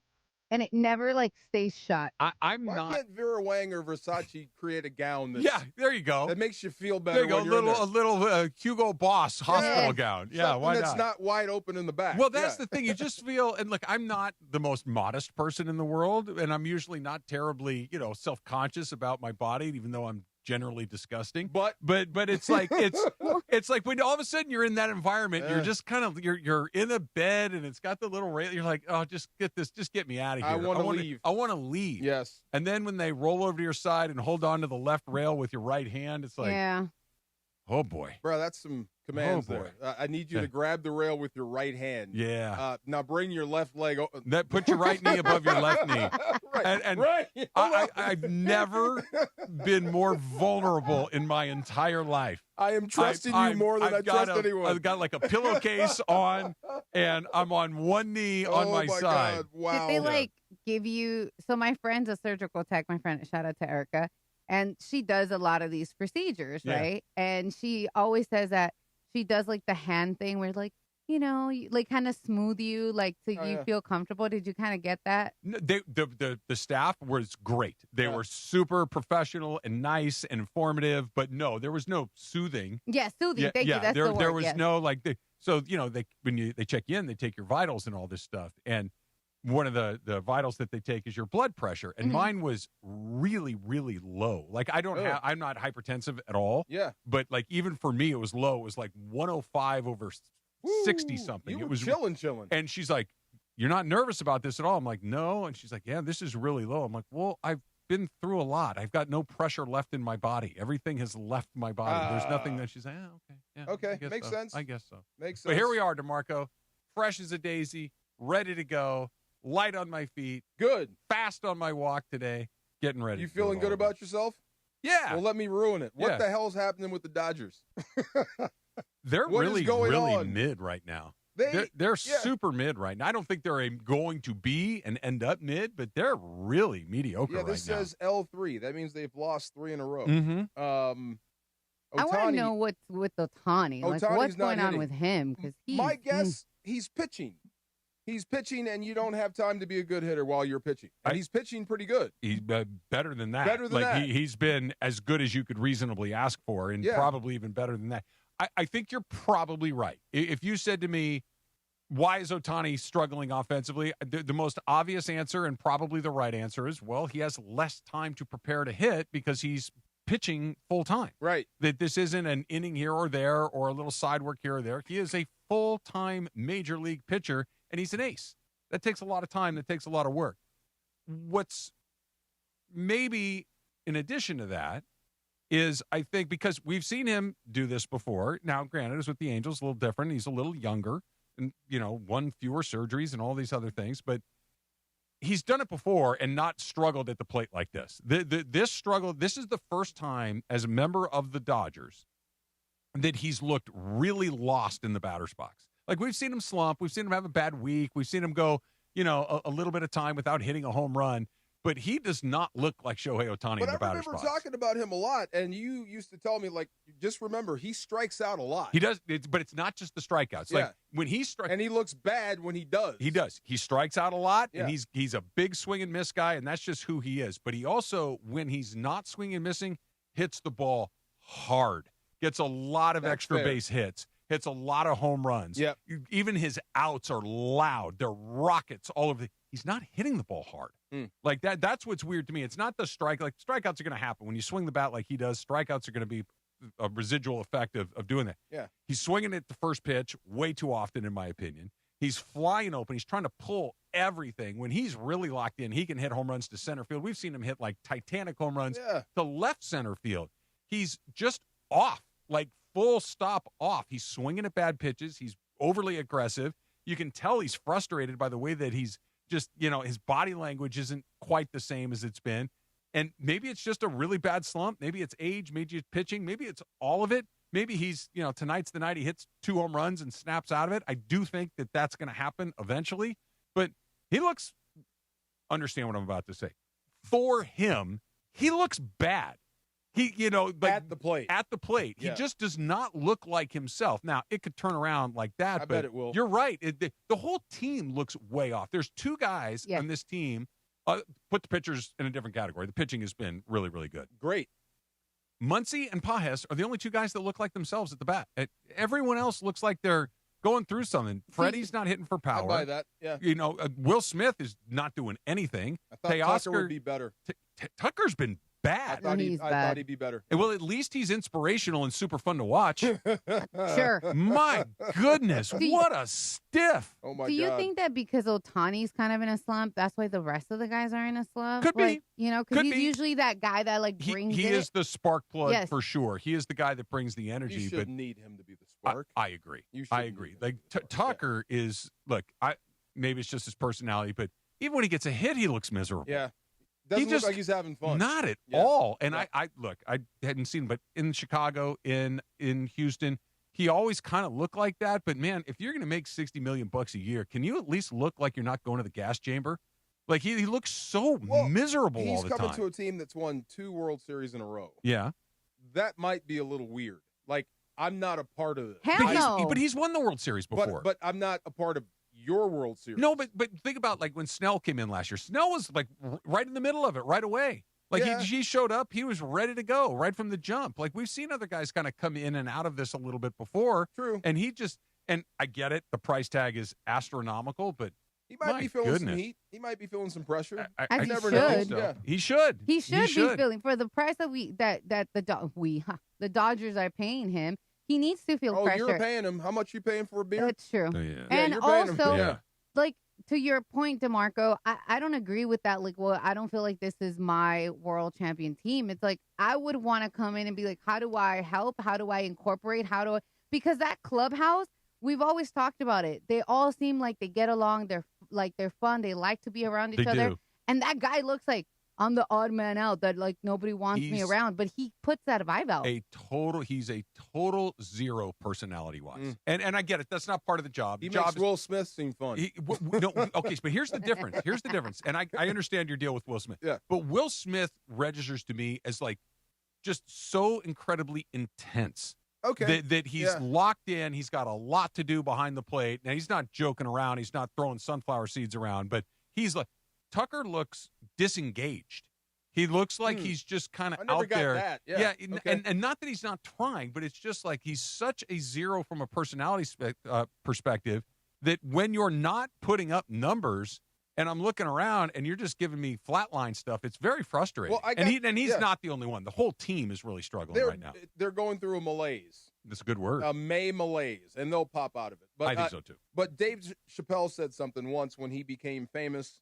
He'd walk out on stage, and before he said word one, he got a standing O. Yeah. Right. So I imagine some of that has to go on for Kyle Tucker as well. You know what I'm saying? Like, I'm walking into a place where I'm making a lot of money, and I'm struggling. And we're still in first place, or at least we used to be. Yeah, they were until yesterday. Right.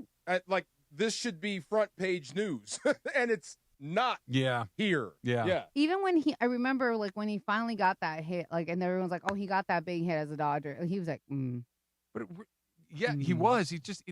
He's not the bond. And I don't want to put too much into it. Maybe he's just not that guy, which is fine.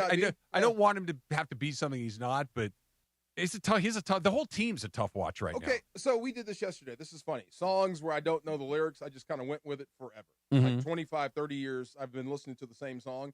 I don't know what the guy's saying. Yeah.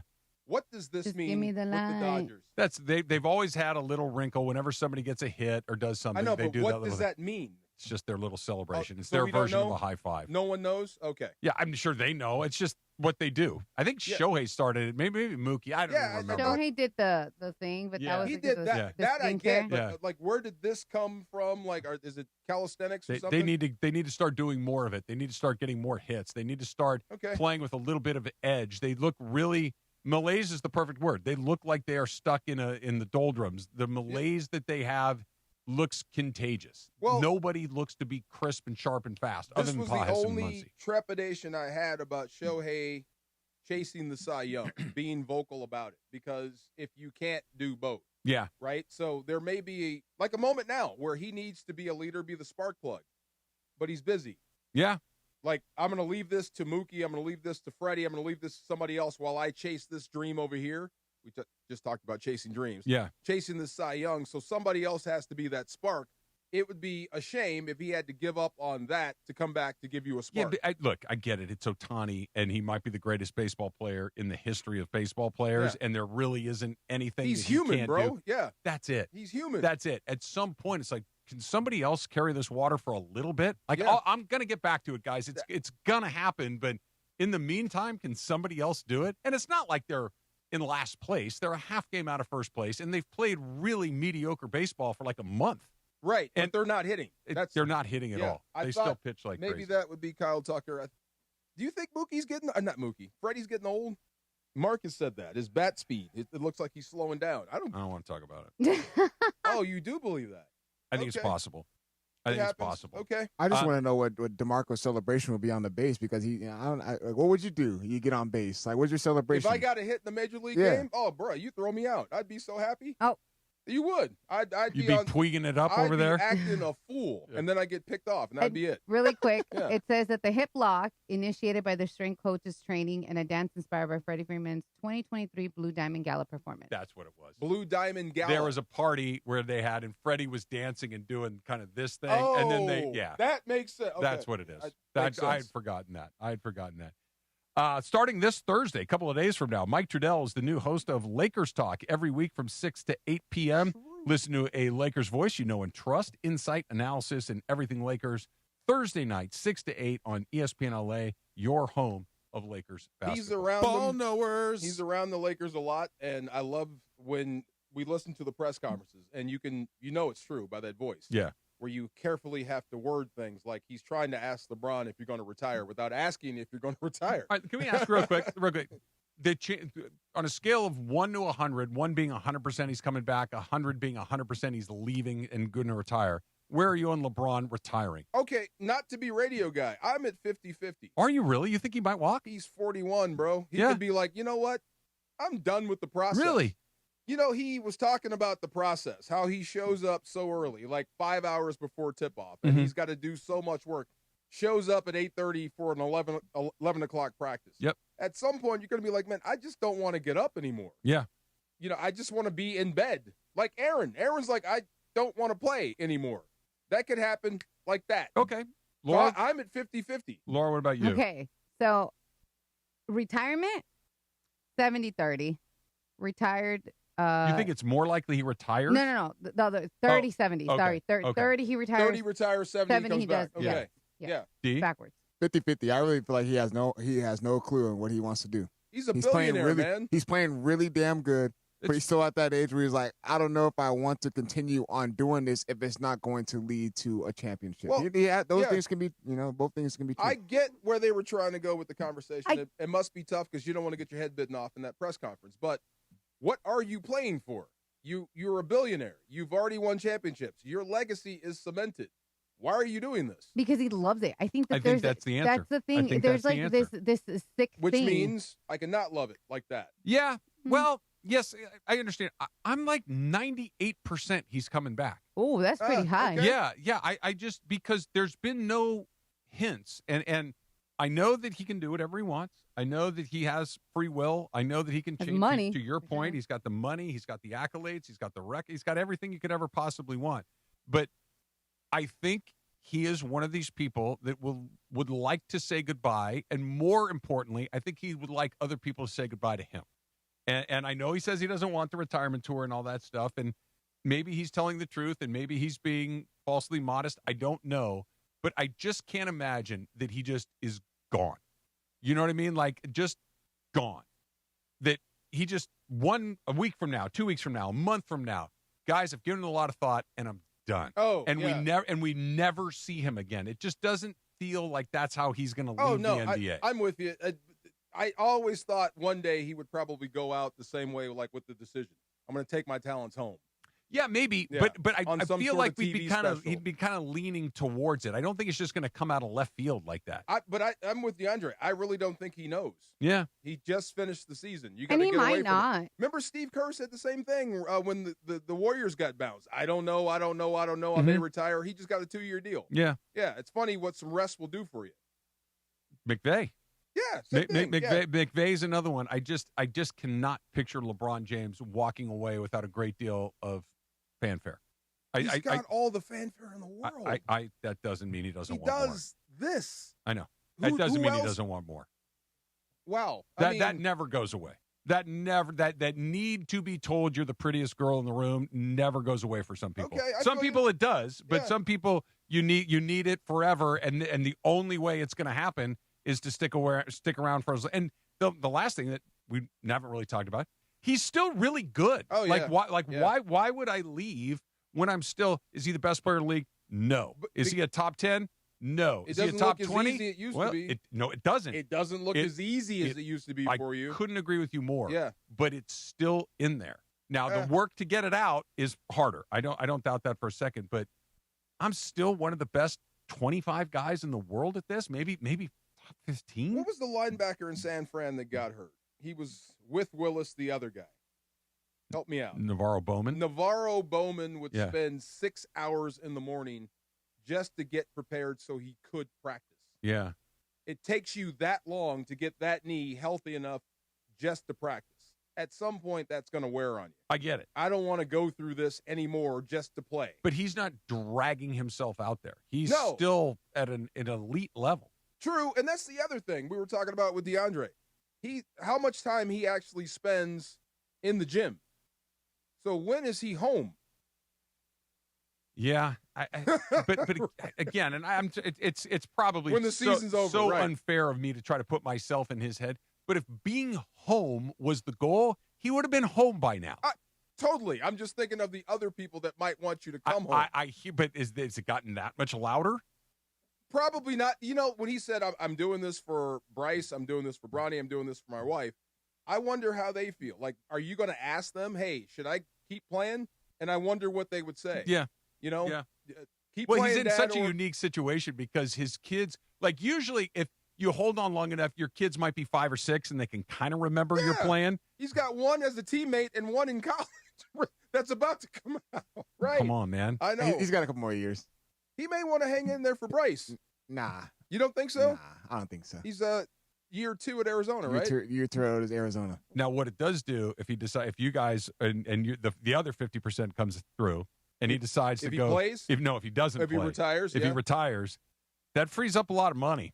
That frees up a lot of things that you can go do a lot of different places. And look, I hope he comes back. I think he's probably likely to come back. But if he doesn't, you get the same result, or if he insists on astronomical dollar amount, I don't think the Lakers will do that. I think the Lakers will say, look, we can't do this. It's got to be somewhere in the 20s or whatever. And he's been making in the 50s. So if they can't come to an agreement there, then the next era of Laker basketball, and I'm not talking about like the Luka Doncic era, but the non-LeBron era starts. And now all of a sudden, you can start looking at it a little differently and start putting all of those procedures in place with the Dodgers, with their if he extra retires, stuff, it just opens up the world to you. That's manna from heaven. Yeah. Oh, my God. If you can actually get him to I would actually be pushing that. You don't need the retirement tour. We'll do a whole month here. I don't think he wants it just from here. I think he wants it in Phoenix and Portland and then Golden I'll State fly and you to Sacramento these different and places. Houston and Dallas. You can do like Dylan Brooks. You can show up at games. There Weird. You go. It's so weird. Weird. He's a weird guy, though. I don't care. He's a perfect villain, man. I love it. I love every single ounce of it. That's the level of petty that you just gotta love. I love that he is willing to sit in his weirdness with the comfort that he does. Enjoys it. Yeah. Yeah. Like this is, you know what it is? And because there's weird and then there's, I'm trying to be weird. Yeah. I don't think he's trying to be weird. No, I think this is him. I think this is him, and I like that. Like he's enjoying it. You might remember him from the Giants. There was a pitcher for the Giants and the Dodgers named Brian Wilson, who the grew crazy dude with the giant beard. And he did after every save. He was weird. He was, but that felt like a performance. You think so? That felt like a performance. I'm here to tell you, it's not. Yeah. I know people that know he's really weird. Okay. But I got you. It did not ring that way to me. Like Dylan Brooks rings like a genuine crazy person to me, and I like it. I think Brian Wilson is more real than Dylan. Like he's really strange. Brian Wilson looks crazy, by the way. Yeah, he's showing it. Cuckoo. Yeah, and he's throwing things at you hard. Dylan Brooks is just trying to bump you. I want him and Lou Dort. That'd be fun. That'd be something I can handle. They could use a little Dylan Brooks in their life. And some dogs. And both. I want both of them. Dort would be great. Yes, I want Rick Mahorn, and Charles Oakley. It doesn't have to be Brooks, but a Brooks type. Yes. Great. Even a Matt Barnes. When was the Matt Barnes? Absolutely. Great. Ron Artest. Great. Absolutely. Like some sort of, I don't know what the hell this guy's going to do. Yeah. Just somebody like that. A question mark. Yeah.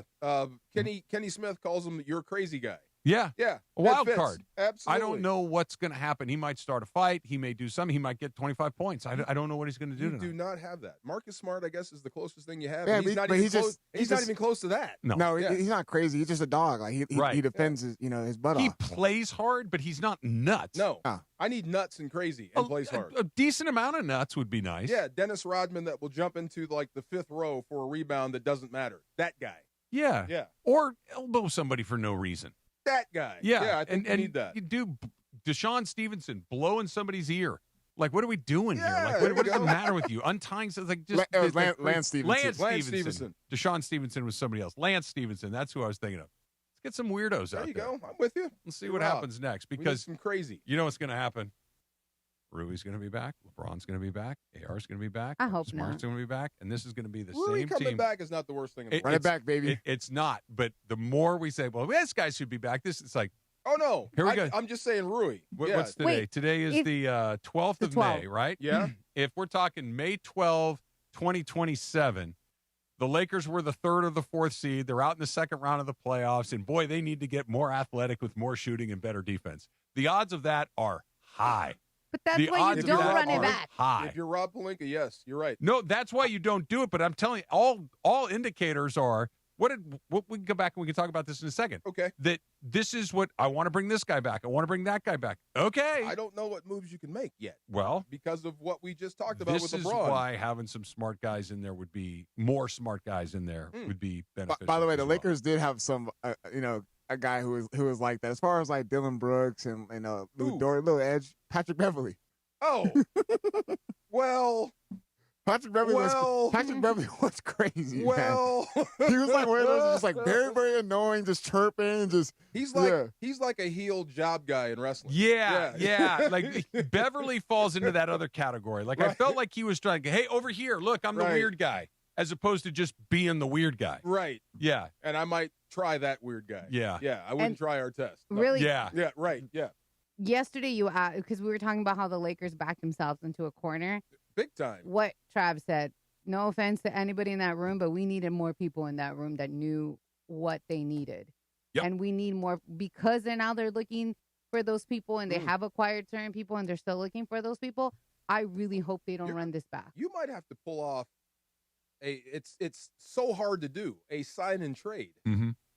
I mean, that might, Rob's going to have to deal his way out of this. They're going to let him try to fix this. And if it doesn't get fixed, then better work the phones. Then it's hey, you told me that this was possible. You told me that we could add depth. We'll come back and we'll talk about that as well. Plus, we got a little straight up coming up next. Yay. Also, Children's Hospital Los Angeles' biggest event of the year is back. Walk and Play LA brings the community together for a fun-filled day supporting kids who need life-saving care. Enjoy a scenic 3K walk plus music, games, and activities for all ages. Join us on Saturday, June 6th at the Santa Monica Pier. Sign up at ESPNLA.com, join Team ESPNLA, and use code PLAY, P-L-A-Y, to save $10. Visit ESPNLA.com to learn more. Little straight up coming up next. Mason in Ireland. As you get older, and LeBron is the oldest player in the NBA, I know this sounds ridiculous, but money isn't necessarily the most important thing. Mace, you're a good example. Wait a minute. John just said money isn't necessarily the most important thing. Cut that up. In this scenario. Yeah. The OGs of LA Sports Radio. I'll use you as an example. Okay. When we were negotiating contracts, you wanted more money. They said no, and you came up with a good idea. You said, okay, I'll take your lowball offer or whatever they offered you, but I want more vacation. And they said, we can do that. Yes. For LeBron, wants more vacation. No, he wants Bronny. Yeah, he wants Bronny. He loves playing with Bronny. Sure. And Bronny has gotten better. When Bronny got drafted, it may have been just to appease LeBron, but he's worked really hard, and he actually played in that Houston series in meaningful minutes. Mason in Ireland, weekdays at noon on 710 ESPN, the all-new ESPN LA app, and live on YouTube.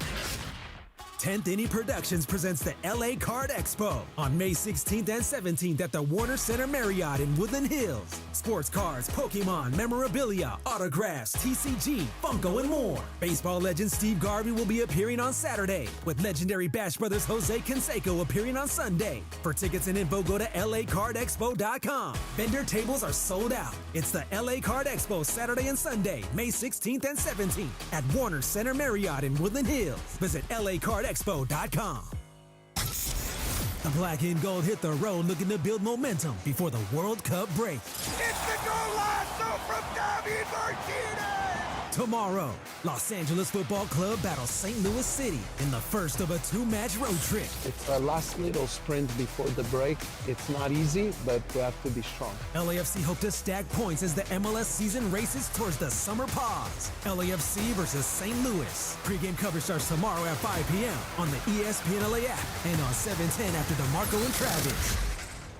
Individuals and businesses with tax problems, listen carefully. Do you feel like you're losing control of your finances? If you owe over $10,000 in back taxes or have unfiled tax returns, we can help you take back control. The IRS is the largest and most aggressive collection agency in the world, and they can seize your bank accounts, garnish your paycheck, close your business, and file criminal charges. Take control of your tax problem now by calling the experts at U.S. Tax Shield and take advantage of the Fresh Start program and new laws that may allow us to negotiate a settlement for the lowest amount possible. Our team of tax attorneys and enrolled agents can stop collections and get you protected so you can take control of your financial future. U.S. Tax Shield offers a price protection guaranteed quote to get you protected today. U.S. Tax Shield is A+ rated with the Better Business Bureau, so call now. 800-687-5192. That's 800-687-5192. U.S. Tax Shield. 800-687-5192. And it is the No Stress Sports Talk Express to the DeMarco and Travis Afternoon Show. It is time for Straight Up with Sweet Tea Travis Rogers. Straight Up on the DeMarco and Travis Afternoon Show, made possible by Blue Ice Vodka. Blue Ice Vodka, America's largest potato vodka. Double gold rated, just 64 calories an ounce, and made from Idaho potatoes. Clean, smooth, no additives. Blue Ice Vodka, premium taste, nothing extra. Let's do it. Straight Up with Travis Rogers right now. All right, two things in the Straight Up right here. I want to give a little credit where credit is due, and just a little credit, because when he has not been good, I've been quick to point out that he has not been good. And I think we made a point, or at least a step, kind of, sort of, a little bit, maybe a tiny, teeny little bit in the right direction with Roki Sasaki last night. He was okay. They hit him hard, but he only walked one guy. Mm-hmm. He gave up 6 hits in 5 innings. Not great. Gave up a home run. Not great. But that's that.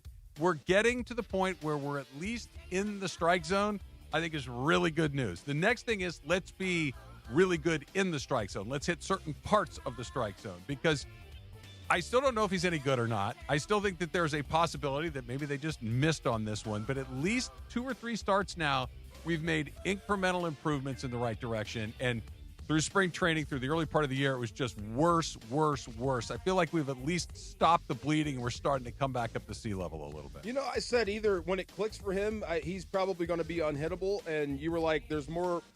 You're right down the middle. There's enough evidence to both sides. Yeah, I don't know what he is yet. Yeah.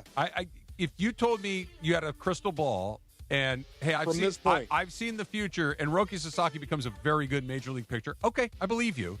If you also said the opposite, it never worked out. He never figured it out. Makes sense. I'd be like, yeah, okay, I can see that too. Okay, so this is another sport, but usually if a guy doesn't click by year 3, bingo, it's not going to happen. But I've rarely seen guys go from bad in year 3 to something special. No, they might go from bad in year 3 to usable, but you know what else usually accompanies that? You don't get the 4th year. Somewhere else. Right. You don't get the 4th year here or the 5th year. So somewhere else it's got to go. I have a question for Trav, because he wasn't here yesterday. So Will Chamberlain. No. We talked a little bit about Blake Snell. Yeah. And his, comeback on Saturday. Got lit up. Yeah, he did. So Marcus and I were talking about, because I'm like, should he have done maybe like one more rehab stab? He should have been with the Buzzers on Saturday. And he's like, maybe, I don't know, but I think they did it to protect Roki, because he was going to go against the Braves. So they wanted him to go instead against the Giants, who wasn't really, they haven't been good. So my thing is, I was like, oh, okay, that kind of makes sense. But why does this organization keep protecting him so much? I would not sign off on that. I don't think that's what happened. Okay. I don't think that they would put Blake Snell so Roki Sasaki doesn't have to take a bullet. No way. Blake Snell is a 2-time Cy Young Award winner coming off of an injury, who's rehabbing. They are not going to protect Roki Sasaki at the expense of Blake Snell getting beat up by the Braves. Snell just pitched bad. He just had a bad. It was just his time to pitch. Yeah, instead of going to pitch here. Yeah, it had nothing to do with Roki. No, okay. Instead of going down there and striking out a bunch of kids that were in high school 6 months ago, come up here. Let's see where you are. Yeah. Turns out he's got a ways to go, but he's a pro. He'll be fine. He had a bad day, but I think they might want to protect Sasaki from some things, but they're not going to put one of their guys in a bad spot to protect a prospect. No, I just don't think that's going to happen. happen. Probably be the other way around. Exactly. Yeah, Roki takes the bullet. If anything, it's like, Roki, you're up. Well, I was supposed to pitch tomorrow. Yeah, well, you're pitching today because we got to move another one of these guys Absolutely. back. I mean, I would bet, like, he came over here with a lot of fanfare. There's probably a deal in place. Like you said, there's a deal in place that he does not go to the bullpen, right? I think it's probably one of those, we're going to do everything we can to not do that. That's not in writing. No. That's just kind of a handshake thing. I think it's one of those, trust us that we're telling you we're going to give you every chance to pitch as a starting pitcher. we're going to give you every opportunity to figure it out. And so far they have. Okay. But that doesn't mean we're never going to do it. Right, and it may not work. Yeah. And it may be the best place for him is the bullpen. I think, and this is weird. This sounds borderline inappropriate, but I don't mean it like this in any way. I think the fact that he's a Japanese player on the heels of two other mega successful Japanese players, that Otani comes in, awesome. Yamamoto comes in, awesome. Well, who's the next guy we got? Roki Sasaki. Oh, another Japanese guy. Great. He's going to be awesome too. Well, maybe not. Not everybody's awesome. Sometimes guys struggle. Sometimes it takes guys a long time to figure it out, and it looks like it's going to take him some time to figure it out. But he looked pretty good. He first came over. He was okay. So I looked at these numbers again the other night. He was really good against the Phillies in the playoffs. Yes. Other than that, he really hasn't been very good. He was really good against the Phillies. He wasn't very good against the Brewers. He wasn't very good against the Blue Jays. And during the regular season, he wasn't good at all. So he was really, really good when you needed him to be good against the Phillies and pitched he had that 3-inning game that I think it was the closeout game at Dodger Stadium. Yeah. But other than a few games, he's been more bad than he has been good. He may be an answer to a trivia question in 15 years. Remember the Roki Sasaki era? Sure. Yeah, remember? Sure. He finished up with the Angels. Yeah. He's pitching middle relief for the Twins. Right. Yeah. Remember when we thought he was a starter? Yeah. Willem Dafoe pitches for the Twins? I sold them on it, and they bought it. I told the people last night I was with.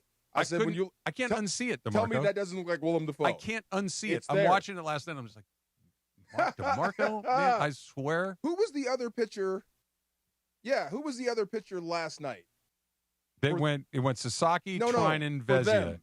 Oh, I don't remember who those guys were. Because he looked like Shia LaBeouf.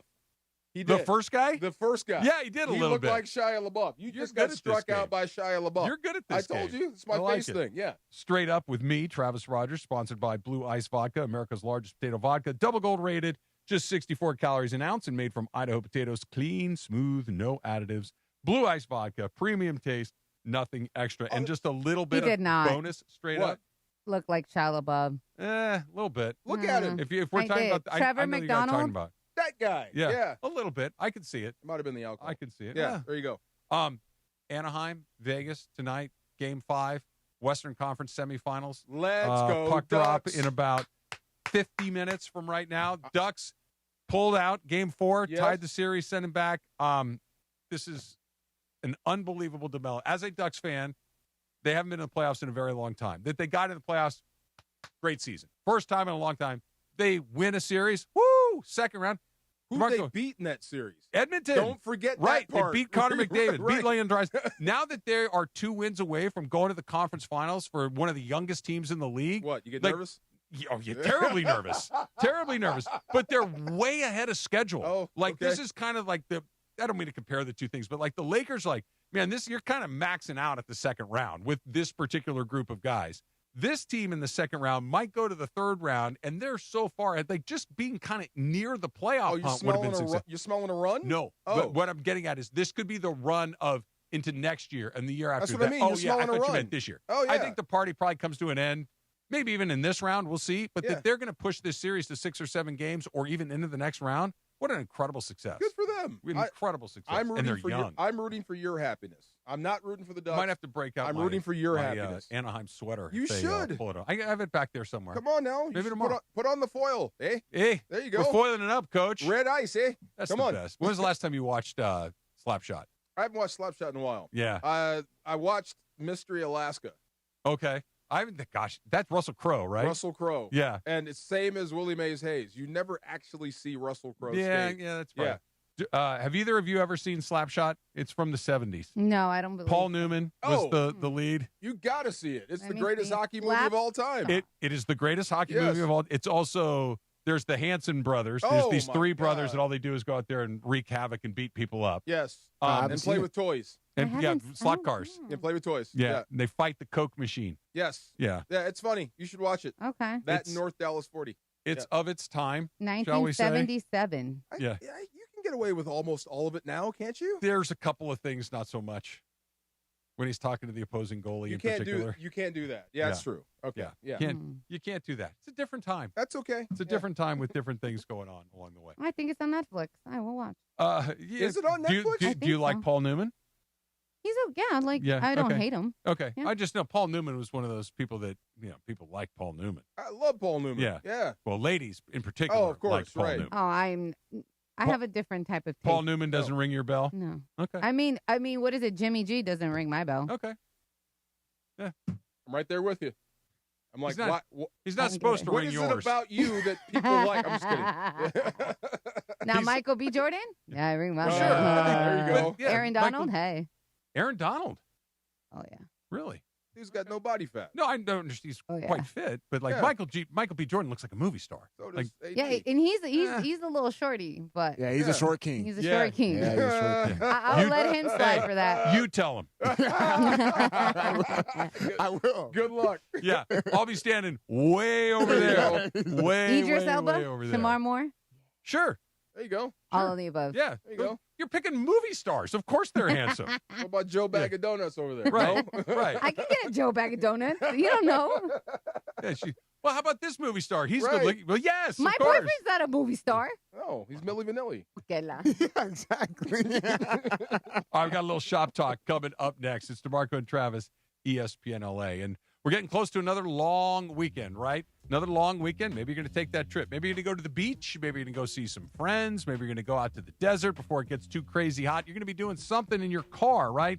So before you get out on the road for the Memorial Day weekend, head on into your neighborhood Valvoline Instant Oil Change, home of the 15-minute drive-through oil change. Make sure it's running at its absolute best.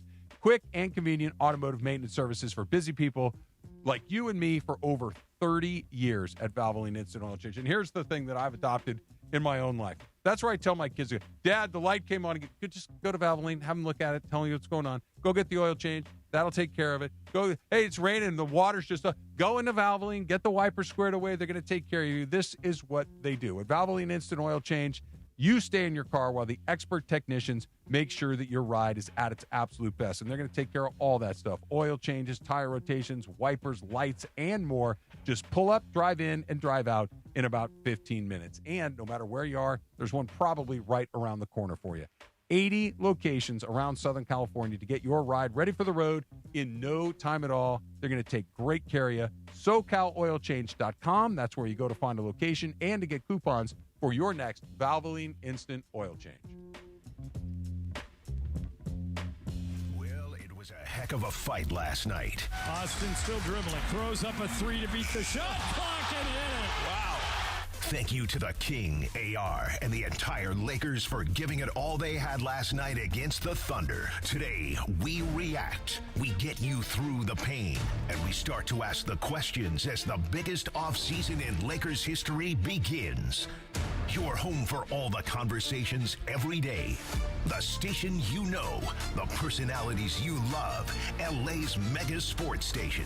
ESPN LA. Hey guys, it's Sedano. Next time you're at my home away from home, LAX, look up. You'll see the future of travel in action. It's the all-electric Skylink train. It's now testing, and trust me, this is a game changer. What does it take to build a champion? It takes round-the-clock preparation. And soon, Skylink will connect you to the airport terminals, the new rental car center, and LA Metro. From practice to prime time, the LAX Skylink. Fast, free, and built for LA. In testing now to help you skip the traffic later. Every 40 seconds, a child is reported missing. That's 2,000 children every single day. It's a heart-wrenching reality that we can no longer ignore. Find the Children is a non-profit organization dedicated to helping find missing kids. You can be a part of their mission by donating your unwanted vehicle, running or not. Call 1-800-294-0222. We guarantee that you will receive the maximum tax deduction. We provide fast, free pickup with 24-hour response. Call 1-800-294-0222. Find the Children provides crucial resources to help find missing children and educational materials to teach kids how to recognize and avoid predators. Our recovery programs have a proven track record of reuniting kids with their families. It's time to act. Donate your unwanted or unused car. Help us build a world where every child is safe. Pick up the phone and call 1-800-294-0222. Together, we can bring these kids home safely. This advertisement was paid for in partnership with Cars R Us and Find the Children. If you have ever thought about remodeling your bathroom but were worried it would take too long or cost too much, then stop worrying. Right now, Jacuzzi Bath Remodel has designed a collection of high-quality custom products and perfected the one-day remodeling experience so you can enjoy your new bathroom faster than ever before. It's a worry-free bath remodel from the most trusted brand name in the business, Jacuzzi. A jacuzzi bath system fits in your existing tub space. It's a no-mess installation with an amazing style selection, factory-certified installers, and a limited lifetime warranty. Call 800-717-4599. That's 800-717-4599 right now and get 50% off installations with no interest and no payments for 12 months. Replace that old bathtub today with a walk-in shower for a safer bathing experience. If you have lived in your home for over 15 years, it's time to remodel your bathroom. For a virtual or in-home appointment, call 800-717-4599. That's 800-717-4599. 800-717-4599. This is the afternoon show with DeMarco and Travis. Have you slept in silk pajamas yet? No. Try it. Really? You'll be like, what was I thinking? Really? Yeah. You are hanging out with the Rams Super Bowl champ and Sweet Tea. You guys like silk, right? No? Back to the guys. All right, little shop talk to round it out today. We'll start with some birthdays. Rami Malek, 45 years old today. Oh. I know him as Freddie Mercury in Bohemian Rhapsody. Mr. Robot. Okay, I don't know that He one. was a Bond villain. Was he really? He was a Bond villain. Which Bond movie? Right after Bohemian Rhapsody. Oh, really? Yeah, he was a Bond villain. I must have missed that Bond. I mean, he's, weird. Yeah. No, he's got a very specific look. He looks like a Bond villain. Exactly. Yeah. He looks like Freddie Mercury. Oh, and definitely Bohemian Rhapsody. He nailed it. Yes. Did you like that movie? Yes. I did too. I thought he did well. Johnny Cash, Joaquin Phoenix was great. Yep. Jamie Foxx, obviously Ray. great. Yep. Jafar, what's his last name? Jackson. Jafar Jackson. Oh, and Michael? Dude. Really? If Rami Malek nailed Freddie Mercury, he nailed Michael. I got to see that. Yeah. I'm almost positive I never will, but I would like to. Does that count for anything? You will like it if you just stay in the fantasy. If you want to actually learn something about stuff, then no. Okay, I'll turn off my brain. Yeah. Emilio Estevez turns 64 today. Emilio! Charlie Sheen's brother, Martin Sheen's son. The only guy that will go with the Estevez. I respect him. Yeah. See, you don't Gordon go Bombay, the head coach of the Anaheim Mighty Ducks. Yes, sir. Tony Hawk turns 58 years old today. I think I still have my first Tony Hawk board somewhere. Do you follow Tony Hawk on Instagram by chance? No. He's he really funny? Yes. He's very funny. What does he talk about? People recognize him all the time, but you know what? They go, you look a lot like Tony Hawk. Like he's like, yeah, I get that a lot. I am Tony Hawk. Yeah, but no one ever says, I mean, I shouldn't say never, but like, you are Tony Hawk. It's like, man, you look a lot like Tony Hawk. Wow. Yeah. Ving Rhames, 67. Yes, sir. Marcellus Wallace. Marcellus Wallace. Yes, Marcellus Wallace. I'm a long blanking way from all right. You dang right. Yeah, Yes. that was an interesting movie. George Carlin, comedian George Carlin, would have been celebrating a birthday today. We lost George Carlin in 2008. Did you like George Carlin? I wish we had a time machine, or I don't know. I wish we could bring him back now. Yeah, he'd have some stuff to say. You think? He'd have some stuff to say. Yogi Berra would have been celebrating a birthday today. You have a favorite Yogiism? I was just thinking, is it what's the most famous one? Yeah. Nobody goes there anymore. It's too crowded is a good one. What's the winning one? Oh. That one. It ain't over till it's over. It ain't over till it's over. Yeah. Yes, the best one ever. Yes. My favorite Yogiism is when they asked him if he wanted his pizza cut into 8 slices or 12. He said, "Cut it in 8. I can't eat 12." God bless Yogi. Yes, sir. I really don't think that's great. He ever did it on purpose. Nope. I just think that's how his brain. That's how he popped out. Yep. It is National Nutty Fudge Day. What's nutty fudge? I'm assuming fudge with nuts. I'm assuming. Anybody a fudge fan back there? Fudge? One bite is enough. Like a fudge brownie? Like not even a fudge. Oh, a square of like fudge. A square of. It's so rich. It feels like Yeah. you're just eating a stick of butter. You're right. I've never eaten more than one. Yeah, one's enough. It's One. good. Yeah, I'm cool. I'm cool off it. Nutty fudge? Yeah, I'm cool off the nutty What fudge. about nut-free fudge? I'm okay. Yeah. You're more a fan of smooth fudge? Yeah, smooth fudge. Yeah. National Hospital Day. I don't know. What does that mean? I don't know. Oh. Hey, what up, hospitals? Well, good for hospitals. Yeah. Okay. Go to the hospital. You were just there. Okay. Speaking of that, I didn't know what I was expecting, but I wasn't expecting just to walk into like a strip mall location. Oh, okay. Yeah. You thought it'd be like the big building? I thought it would be a hospital. Nah, okay. Yeah, no, it's like going to the dentist almost. It's a joint. Yeah. Yeah. It's like a dental office, just a little bigger. What were you next to? Was there anything else? Any other businesses? A yoga studio. There was a tattoo parlor. Yeah. There was all the usual stuff you see there. Are we in the right place? Well, we pulled because there's this big building. Yeah. And like you got to see it on the horizon. I'm like, oh, that's got to be it. And I'm like, I don't remember their hospital down here, but okay, whatever. Get there, and I'm like, nope, it's just an office building. Wow. Just like a dentist and a psychiatrist and everything else. Yeah. It's a yoga studio right next door. In 1551, the National University of San Marcos, the oldest university in the Americas, was founded in Lima, Peru. The oldest university in the Americas? Yeah, how about that? 1551. Really? Yeah. Really? Okay. I did not know that. I wonder what a degree from You're this been to school South is worth. America? Well, wait. South America? No, not yet. Me neither. Not yet. No. Brazil is on the list, though. Yeah, I've never been south of Mexico. That's as far south same, as I've gone. Yeah. What about you, Laura? You been to South America? Where's Panama? I don't think That's Panama. Central America, but it's further south than Mexico. Yeah. Yeah. Did you like it? I was there very briefly. Yeah. It's beautiful. I want to go to Costa Rica. I've heard nothing but great things. Colombia. Wait, Costa Rica is South America? That's Central America. Okay, did I? Yeah. Still haven't kidding. been there yet. Yeah. Okay. I still haven't been. Costa Rica's Chile. That's the one that I'm thinking of. Chile's all the one that's on the edge. Yeah. Haven't been to Chile yet. Yeah. Belize. I have a lot of places I want to know. My sister-in-law went to Belize. Loved it. Yeah, I have a friend who is half Salvadorian, half Belizean. He has property out there. He's like, it's gorgeous. I'm like, what the hell are you doing here? That's the party spot, right? Belize? Isn't it Brazil? Who? I don't know. Brazil? Brazil's where they have party Belize ball. is like the 24-hour party joint. I don't know. Oh, really? Oh, Yeah. I don't know. Oh, yeah. Okay. That's the party spot. I mean, Punta Cana is a party spot in the DR. Yeah. Oh, yeah? Yeah. Okay. I've never been there They either. have clubs that open at 10 a.m. Like real nightclubs. Yeah. Punta Cana, they're open. They don't close. They don't close, right? Yeah. 1963, Bob Dylan walked out of the Ed Sullivan Show before his planned appearance over the lyrics to the song he would perform, Talking John Birch Paranoid Blue. So Really? they basically said, you told him can't nope. sing that. And he said, I'm going to sing it. And they said, no, you're not. And he said, then I'm leaving. Wow. Yeah. Okay. Yeah. Was that before or after the Doors? They asked John Morrison to change that. 1963, I bet is pre-Doors. Pre-Doors. Okay. Yeah. And he went out and sang it anyway. I think the Stones and the Beatles, somebody, they changed their stuff. It's only right. Good for Dylan, though. Yeah, Dylan wasn't messing around. Yeah.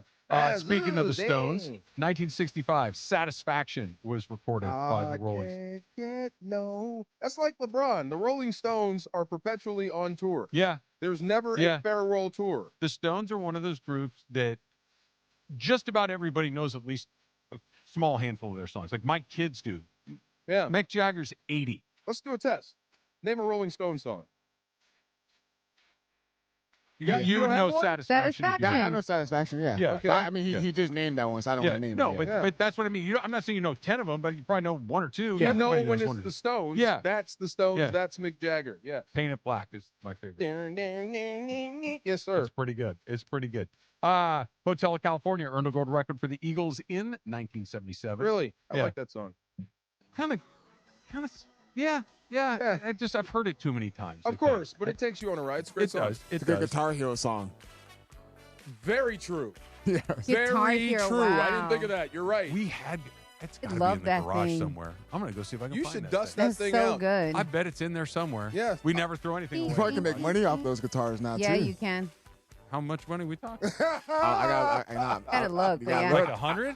Probably so. Maybe Probably a little way bit more. Yeah. Really? So we were talking about this on Saturday when I was at my mom's because my brothers had all the consoles and the what is it? The Pokemon cards came out. Oh, yeah. And my niece's boyfriend was like, dude, you can make bank with these. Like, because they're like the old school They're ones. valuable now. Yeah, they're valuable. Oh, there you go. Got to go through my old stuff. Bro, you See got what I a got. fortune in there. You're going to remember this one, DeMarco. 1992, USA Basketball named Christian Laettner and Clyde Drexler to the remaining spots on the Dream Team for the 92 Olympics. And left Shaq off the team. Drexler makes a lot of sense. Christian Laettner, No a little idea. bit less.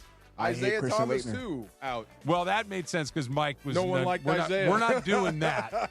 But no Shaq. Like, they were going to put a college player. They're going to have, and Leitner and Shaq were the two guys. Not just not Shaq.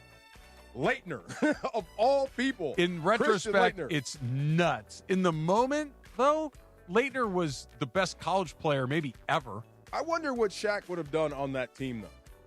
I mean, they were dominant. They didn't need Leitner Shaq. Barely even played. That's what I'm saying. Yeah. But I wonder what Shaq would have done in that lineup. He would have been Shaq. He would have been Shaq, right? Yeah.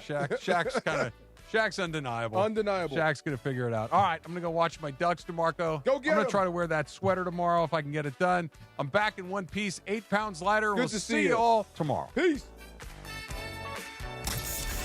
The black and gold hit the road looking to build momentum before the World Cup break. It's the goal line, so from David Martinez. Tomorrow, Los Angeles Football Club battles St. Louis City in the first